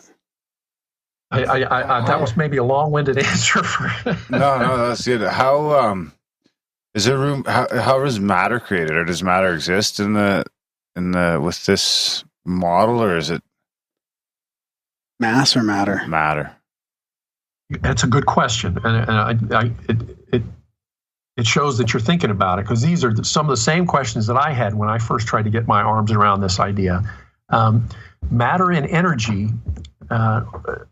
What we hear from thermodynamics, if you take thermodynamics as a college class at any university in Canada or the United States or anywhere else for that matter, one of the first things they'll teach you in thermodynamics is matter can neither be created nor destroyed. Unfortunately, it's not true. Wrong in 1945, didn't we? It's not true, and there's going to be a lot of folks that have a problem with that, but if our universe is truly blinking on and off, then matter and energy are constantly created and never destroyed. So because each time the universe blinks on and then off, the antimatter universe blinks on, and our universe of matter literally does not exist for half the cycle. So literally, you have no eyes, no body, there is no house, there is no planet, there's no nothing. Nothing exists for half of that cycle. It's not that, some people have suggested that, that means that all of the matter particles turn into antimatter and we experience that side of oppositely charged particles. No, that's not correct. That's a separate universe. We never experienced the universe of antimatter. And that also demonstrates that matter and antimatter particles will never meet because they don't exist at the same time. In a blinking universe of matter and antimatter, matter and antimatter particles can never meet. And that's you want that situation to exist, because when you combine, if there was ever a situation where matter and antimatter met, you would have a big explosion. It would be a problem. Yeah, it sounds like a problem. Sounds like crossing the streams. It would be like crossing the streams. That's correct. So fortunately, we will never, there is no situations where we can experience that. Now, there will be a lot of physicists and scientists that have a problem with that statement, because for for many decades, I think since before World War II, scientists have posited that an antimatter particle called the positron, that is the opposite of an electron, exists. And unfortunately, it's not true. The positron is one of 16 probabilities that are ordinary matter of an electron. The positron could be the same as the neutron, or this kind of reminds me of when we were talking to Neil Adams.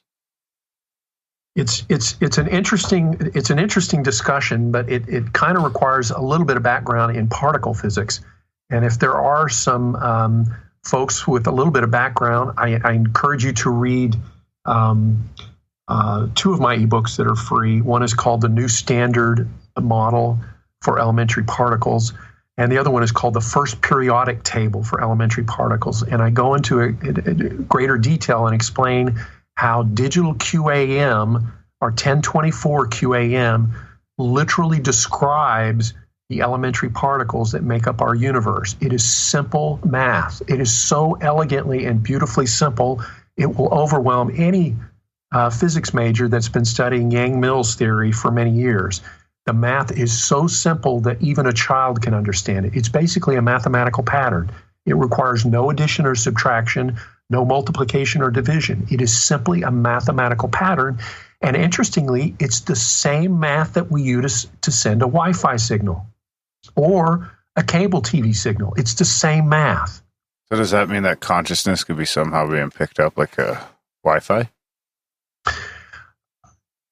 That might be one way to explain it. I would say that your consciousness is analog and matter is digital. So your consciousness always exists, even though matter does not. Does that make sense? Like the electric universe. Like the electric universe, correct.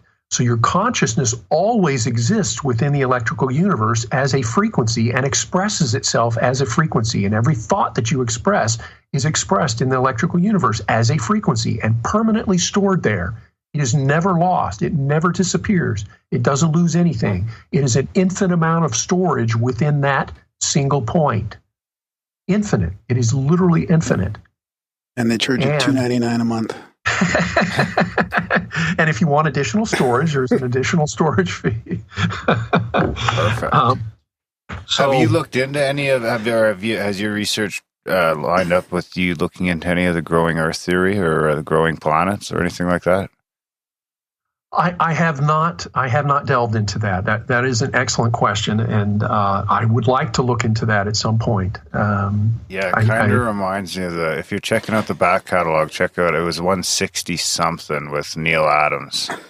And it's not his theory, but he does a good job of articulating it.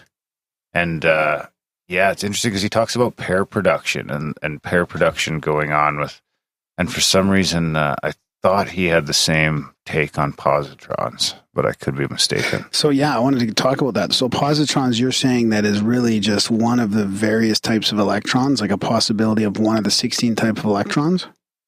That's correct. What the math tells us, and I am, my mantra is show me the math. I am a kind of guy that says, I love to hear stories about this unusual phenomenon, or this guy saw this, and particularly William Tompkins, who is, I think, a very credible gentleman with a lot of experience. He started during World War II and is an engineer, I believe, by training.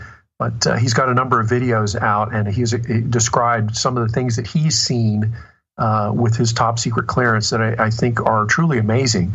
But at the end of the day, I always say, show me the math. I'm not going to believe it until I can see the math.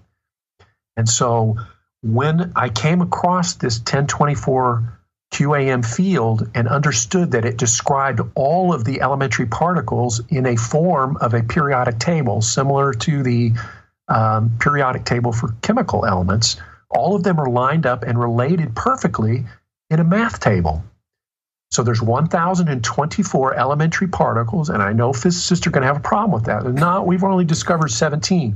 Well, that's exactly the same discussion that was had in the middle of the 1800s about the chemical periodic table. They couldn't understand why so many elements were missing until they mathematically laid it out and understood what a mole was, what a molecule was, and understood the true nature of the atom. Then they could mathematically line up all of these elements and go, hey, there's a gap here, there's one missing. But there were so many scientists at that time said, no, we got them all. We've figured them all out. We're very confident that there's no more chemical elements that we've skipped over. And there were a number of important discoveries into the late 1800s and even the early 1900s where when they finally understood the math, they went, wait a minute, there's one missing here. We got to figure out what this is. And so once you get the math, you find out how many particles, in this case, are missing. And there's quite a few. We've skipped right over a good number of them. And I think one possible explanation is that, and I've had someone comment to me, nah, they don't do sloppy physics at CERN over in Europe. Those guys are very, very meticulous. They're very accurate. There's no way we would have skipped over any particles. Well, if those particles didn't break down from a proton or lead, then yes, we could have skipped over them. If they break down from dark matter, then yes, we would have skipped right over them. So what I'm proposing is the reason we've skipped over so many particles on this 1024 QAM table is because they are the breakdown particles from dark matter. And since we're only basically using protons and lead as targets and accelerated matter in the accelerator beam, that's why we've skipped over so many of these particles. But the math is something that I trust, and I think something that a lot of physicists and mathematicians will relate to. I trust the math. And I don't remember who said it, but there was someone a good number of years ago that said that math is the language of God. It never lies. It never needs translation. It is pristine just the way it is. And so it's something that once you've spent a lot of years studying math and mathematical formula, you learn to trust it. And when it tells you something that you go, wow, that intuitively doesn't fit, you learn to trust the math, because the math will steer you in the right direction. But anyway, so that's my quick summary of folks that are interested in elementary particle theory. I encourage you to look at 1024 QAM, because the simple math explains the periodic relationship between all the elementary particles. And I've published a couple of ebooks that are free and available on my website or Amazon, Smashwords, Barnes & Noble, Apple iBooks, etc. Wow. So are you saying that some of these other types of electrons are missing particles then that we'll find eventually? Yes. And I probably didn't answer your initial question. So the way the math works for every particle, and we've identified 17 of them right now, mostly through these accelerators and through CERN, the latest being the Higgs boson. What I'm stating is that each one of these particles has 16 probabilities associated with it. Oh, okay. Okay? So and the math is simple math. Oh, sorry. No, that's okay. Go ahead. Does that mean the next time the Higgs boson could be discovered as something different? It means that it has 16 probabilities. Each time the universe blinks on, the probabilities are imposed such that a different probable version of that Higgs boson can appear. Now, there's one particular Higgs boson that appears the majority of the time. So it's like a statistical bell curve, a very steep bell curve. And those 16 probabilities are mathematically expressed as 4 charges times 4 spins. Right now, we're aware of 4 charges, but we're only aware of 3 spins. So we still have 1 spin to discover, and I've written a technical paper about it. There's 1 spin that's missing. So mathematically, there are 4 spins and 4 charges, and that equals 16 probabilities. And the math proves that. So, So it's I love the math because it's so clear about what it's stating. And so we have probabilities, and that also explains the anomalous magnetic moment. Again, this is kind of a detailed discussion that particle physicists like to have, where they cannot explain the magnetic moment of particularly the muon particle and other particles. They can't explain why. They know how to calculate the magnetic moment for one of these particles, and when they capture one and measure the magnetic moment, it's not what it's supposed to be. And so they keep saying it's an anomaly. Well, the fact is, if they would sample it at 2.078 terahertz, they'd find out there's no anomaly. Because when you sample it instantaneously, each time the universe blinks, the calculation will precisely match the magnetic moment. There won't be any anomaly. And the reason that they're getting an anomaly is because part of the time, one of those other probabilities of 4 charges and 4 spins appears, and it's got a different magnetic moment. It's the same particle mass, but it's got a different magnetic moment. And that's why there's an apparent anomaly. It's beautifully explained. It's simple math. So then these ones we haven't discovered yet are just even less probable? That's correct. Just like chemical elements have probabilities of appearance, like palladium or platinum. If you go stick a shovel in the ground and dig up, you're not going to find an ounce of palladium or platinum in there because they're rare. Well, so are some of the probabilities of these different particles. When we capture one, it's likely going to be one of its main probabilities. And we can isolate that for one cycle of the universe, and then the probabilities are again imposed, and you get that particle can reappear as the same particle mass, but it can have a different charge and a different spin. And your consciousness is probably affecting it too. That's a great point, and one that would require a whole different level of discussion. But yes, you are correct. Consciousness affects matter. And we can segue quickly into that because it's a beautiful point. Yeah, because it makes me wonder if a scientist that is expecting to find a certain result or is kind of stuck in a certain place if their own consciousness is affecting the results, especially on the small scale, because as soon as you start getting into spins, quantum, everything starts to break down. It's a good point, and you can actually explain that mathematically, which is, of course, for me, something that I would love. So, and this explanation comes from Seth.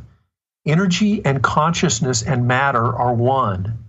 E equals mc squared, Einstein's famous equation. The equal sign in that equation is consciousness. Consciousness and energy and matter are one because you cannot separate consciousness from the realities that it constructs. It's a beautiful equation, simple, elegant, and it explains the relationship between consciousness, energy, and matter. And it's so simple. Yeah, that's very, very interesting. I was wondering about, do you remember our episode, Darren, with Craig Flowers about time? Like time as being a particle? Like he came up, so I wanted to ask you about sort of more of your path on how you came to wrap all this information up. I know Seth had a part of it. We've had a couple different listeners on as well that have had sort of like, for lack of a better word, a download, some kind of experience where they've been able to write down what they're getting from some other source, right? And one of our listeners came up with his sort of theory of everything, and it was basically like four equations of the four things, like energy, time, space, and matter. And you just switch the equations around, like energy equals time, space divided by matter, matter equals space, time divided by energy, so on. Like time equals energy and matter divided by space. And it was interesting because you mentioned time as being a particle that would speed up or slow down depending on how close it is to mass or matter. Does that resonate with you at all? I haven't read or seen that before. I think the way that it's possible. I think the way that I would explain that is that time and space, or space being distance, are temporary illusions that exist in a physical, digital, or discrete universe. And in the electrical universe is analog, where energy and consciousness reside permanently. Digital, yeah. And so our physical universe exists for a trillionth of a second. It blinks off, and then it's newly constructed. All the particles that are there did not exist the prior blink. Does that make sense? Yeah. Is there any way it is literally newly created. Everything that we perceive and sense things to age and pass through sequential time, when in fact what we're seeing is simply one timeline out of an infinite line of probabilities. And we're choosing to focus on this sequential time, but it's not required.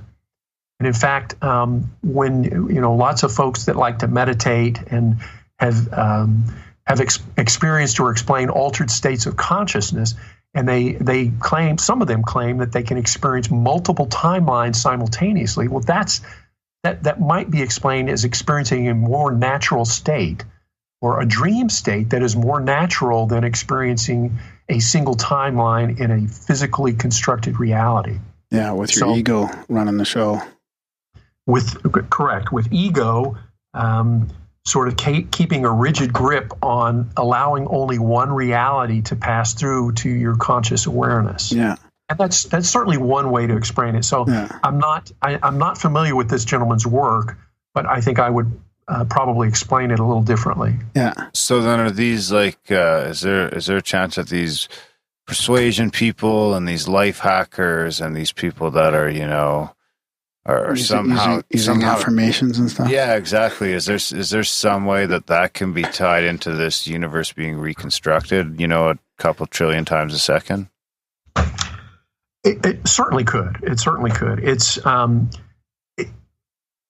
and again, this is. I have to emphasize in our terms. I always need to put that in capital letters behind anything that I explain, because we are describing the universe and how it exists from a perspective of being within a single timeline and a physical discrete universe. So everything we describe is going to have limitations.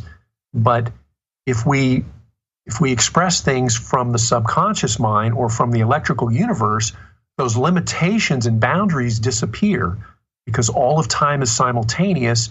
And from the fifth dimension, all that time is available to you simultaneously. It's one step in any direction that you want to go. There's no distance. There's no time. You simply step to where you want to go. So I wonder if that would mean that past lives and things like that could just be you just tapping into that because it's concurrent. And it seems past, it's but not it's really but it's just concurrent crossover. Yeah, but I mean, if you're doing an affirmation, Darren, that you want something, right? Like you've been doing lately. If you did an affirmation, maybe you're putting it out there. That is energy. That's a charge. That's something. That's a frequency, and you're putting it out there into this timeline, or this not timeline like linear. Yeah. And then maybe it comes around. Internal. It comes around, and when one of these blinks in it, and that's how it kind of there's something there for it to grab onto. Yeah. Just grab it. Yeah. So Richard, how did you put all this stuff together? Like, obviously not just from your education and reading Seth's material. Well, I love math, and I've always been very interested in the space program. I spent a number of years working for NASA and NASA contractors, and so understanding sort of aerospace technology and a lot of the equations that go with it, I think was kind of the direct. What's that? Darren? I'm sorry, I didn't catch that. Were you airbrushing photos over there? No, I can't say that I've ever done any airbrushing of photos, but I have heard that does occur. Were you losing moon landing videos and stuff like that? Hiding those away? No, unfortunately, I didn't get to dabble in that. But so I would say my background of sort of my father was also in the space program, and he worked very closely with a number of the astronauts at the Johnson Space Center, and so we got to see a lot of that firsthand. The patches and the multi-day missions, and my father would sleep in his office at work for 3 days while he was supporting mission control, and so me and my brothers got to kind of see that firsthand, and a lot of our interests lie in the space program and aerospace technologies. Well, it sounds like you've had a pretty solid education, mainstream interest in space and all this. Do you get a lot of flack from people that you're sort of, into the, this technological, this hidden sort of technological society, and you talk about UFOs and 9/11 and all that stuff? Well, or do you even care? Like, I'm less concerned about what people think. I'm more concerned with finding solutions, finding answers. Yeah. And I think any true scientist would take that attitude as well. They're less worried what. Look at Einstein's hair. You really think he cared what anybody thought about him combing his hair? I'm pretty sure he just didn't care what anybody thought. Yeah, but I mean, a lot of people's careers have been ruined over talking about stuff like this, right? Or even just breaking away from the mainstream narrative at all. You can only go so far, it seems, before you get pushed down a little bit. Well, I think that's certainly true in academia. But what I would say is if you've got the math to back it up, you've got a starting point. And once you've got some compelling mathematical equations, it's real difficult. And I've found this out recently. Having extended discussions with folks at from big name universities, that are appalled that we would bring up anything related to a Roswell subject or something like that. And I'll say, here's the math. Let's focus on the math. What problems do you have with the math? And they honestly struggle to try to break it down. So the math is the segue, and show me the math. As long as you stick to that mantra, the criticism becomes very different. Yeah, I get that. Yeah. See, my thought is the implications are huge because of what you were talking about. The using this technology is finding solutions. Like if we could, somebody's flying around in this craft with this propulsion, with these propulsion systems, with this energy, you know, and we're still burning fossil fuels and great grandkids. You know, like we need these free energy solutions, right? So there's big implications here. Absolutely, and I someone who's very credible, in my opinion, that knows a great deal about this subject, Dr. Stephen Greer. If you could ever get him on your show, he'd be an amazing guest. The guy has more knowledge. He's hard to get. I'm sure he's what they call a good get, right? Yeah. Amazing guy. And his new movie and book that have just come out, literally just this past month, Unacknowledged. I highly recommend it. If you haven't seen the trailers, you can order the book.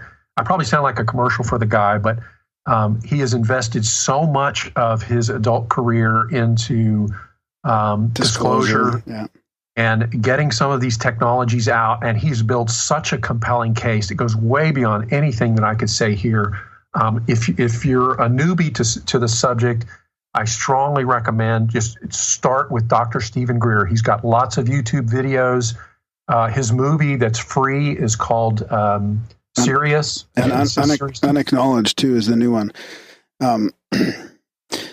I've seen the new one, and I actually really liked it. So by the time listeners are listening to this, they might have heard me do a review of Unacknowledged on an intro. So, yeah, that's great. I'm glad that I can't wait to see the movie. I hope it'll come out to local theaters. But I applaud Dr. Greer's efforts. That it's been in a long uphill struggle to get some of this information out. Yeah. And the backup that he has is just over the top amazing.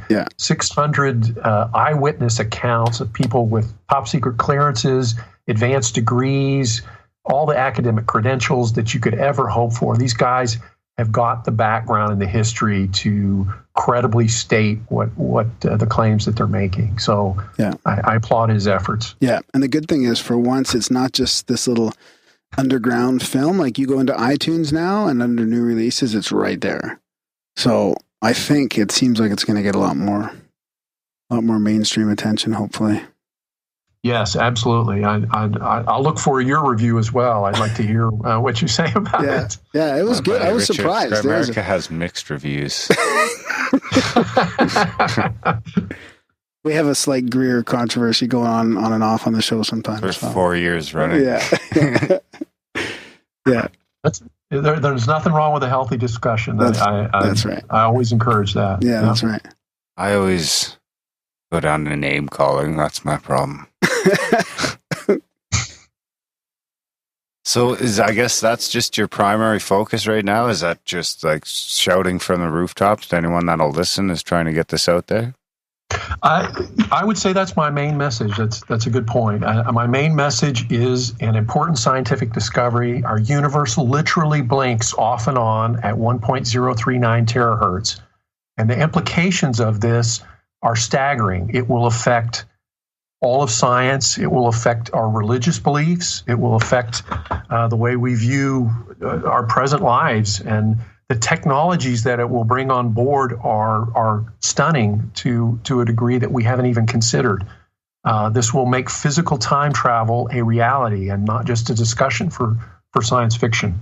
The results of this working with this frequency and this technology will dramatically alter our world and our standard of living to an amazing degree over the next 20 years. So I hope that some of the listeners out there that have backgrounds in engineering, math, and physics will take hold of it, do their own research. Don't take my word for it. Yeah. Do the math for yourself. I've presented the math. Work it out for yourself. You don't have to take my word for it. Yeah. So I encourage that. Is it something that would be easier to visualize? Like, have you considered maybe doing a little Kickstarter or something for a little documentary or something like that? Or is it pretty hard to visualize? No, that's an outstanding idea. I would love to do something like that. I've never approached that, so I'd probably need some expertise or some help in that direction. But that's an excellent idea. Yeah, I'm sure we've got a bunch of listeners that are experts in it. We're not very good at that stuff ourselves, but I'm sure we've got listeners that are We seem to have a listener that's pretty good at everything. So, I mean, maybe someone will leave in contact that can help you out. Yeah. And in both regards. Yeah. Yeah, my contact information is available on my website. Yeah. So if you have some information or some suggestions, I always welcome comments and suggestions, positive or negative. Yeah. I welcome the feedback. That's great. Well, that's what I love about most of our guests. You know, they're open to criticism, and you're saying just read it, and you know you can come up with your own conclusions. But here's what I've got for data and math, and figure it out. So I like how it's not that dogmatic. It's very open. Yes, I think that's the best possible approach that anyone that's interested in finding solutions would take. Yeah. Once they can say 2 + 2 is 5, then they can do anything. Right on. Well, thanks for coming on, Richard. We'll send you a link, and we'll put all your stuff in the show notes. Yeah, this is a good one. Yeah, absolutely. Yeah, thanks for coming on. I very much appreciate your time and appreciate the opportunity to be on your show. I'd love to do it again sometime. Shout out to Buddy Clint up the road here that always seems to suggest home runs. Yeah. Right on. All right, Richard, thanks a lot. Yeah, thanks. If anything else comes up, reach out and we'll have you back. All right. I'd like that very much. Thanks, guys. Bye-bye. All right. And that was our chat with Dr. Richard Lighthouse. The doctor? No. PhD or something? No, master's. Master's. Yeah. Doctorate would be after master's? Yeah. Master's, then your doctorate. I just went to trade school. It's a big old dope. Yeah, well, you're doing well. Yeah, I'm doing okay. Podcasting. I'm fucking podcaster. Woo. Hey, big thank to Rich for coming on the show. It's fun getting to chat with guys like this. That's mind-blowing. Yeah, that was fucking great. I can't believe how many guests have this wealth of information, and I start reading it, and I'm thinking about other, different styles of electron and how mass really isn't what we thought, and matter and time, and it's pretty mind-blowing. It's amazing. Yeah, it's fucking amazing. And it'd be interesting if they can start tying together with other things, right? It's interesting when the people that come on listen to the show, because it's almost like now I could email Richard a list of, I really think that could tie in with some of our past episodes. Yeah, I was reading one of his ebooks, and he mentioned the electric universe quite a bit. Well, the wall. Yeah, like in one of his ebooks. Yeah, Thornhill, yeah. Yeah, but he didn't mention it specifically. He just mentioned that sort of model or that. That was like 185, right? Oh, fuck, that was a long time ago. Yeah, that was a good one too. What else was I going to say? Oh yeah, so definitely a good place to start is his ebooks. They're easy to download. You can even put them into your voice stream and have them read to you, but they're pretty short. They're like 7-8 minute reads. They're short little technical books, but it's interesting how he got it from Seth too, right? I've been doing a lot more of the reading. Have you heard of Seth? No. I've been wanting to get into that. I bet you have. Yeah. I'm not surprised. You're not into the channel books at all, eh? No, but it's cute. Well, don't think I could read it. But you should just read it and fill us in. We could do a Seth segment. Okay. What were you saying about you've been reading it? You've been reading more? No. What? You were just about to tell me you've been reading more. No, I don't think I was going to say. You were listening more? Something. I don't think so. I was going to play the jingle. I was looking for the jingle that Felix sent in, but I'll save it. Okay. But check out Grimerica.ca/support, guys. That's how we're able to have these chats. You don't have to put up with any ads, any bullshit. You just have to put up with us begging for money. Check out Grimerica.ca/support if you can. There's a bunch of different options. That was a shout out to our buddy Raw. Right on. Yeah. Check out Grimerica.ca/support, guys, if you can. There's a bunch of different options there. Check out the show notes in every episode. There's like a bunch of other ways you can support the show that are free. Review the show, rate the show, share the show, spam gram. Is that it? Buy some swag, sign up for the newsletter. Lots of stuff. Tons of shit. Okay, did you say Instagram and Twitter? Instagram and Twitter. And Facebook. No one ever does the Facebook. Yeah, Facebook's going down.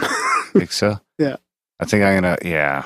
There's still so many people on it. Like I'm on hockey and everybody has to text me. All my friends outside of work and the podcast I've had some pressure have to include me by text because I'm not on Facebook. I've had some pressure for a Facebook group. From who? Facebook people. Because it's like a little mini, It's almost like the Google Hangout, which is full, which we'll talk about in the intro. It's full? We'll talk about it in the intro. Okay. It's not full anymore. Okay. All right, guys. Thanks for listening. And we will see you next week.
Sick of podcasts.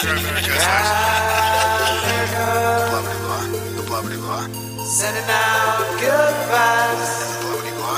Good vibes. Good vibes. Good vibes.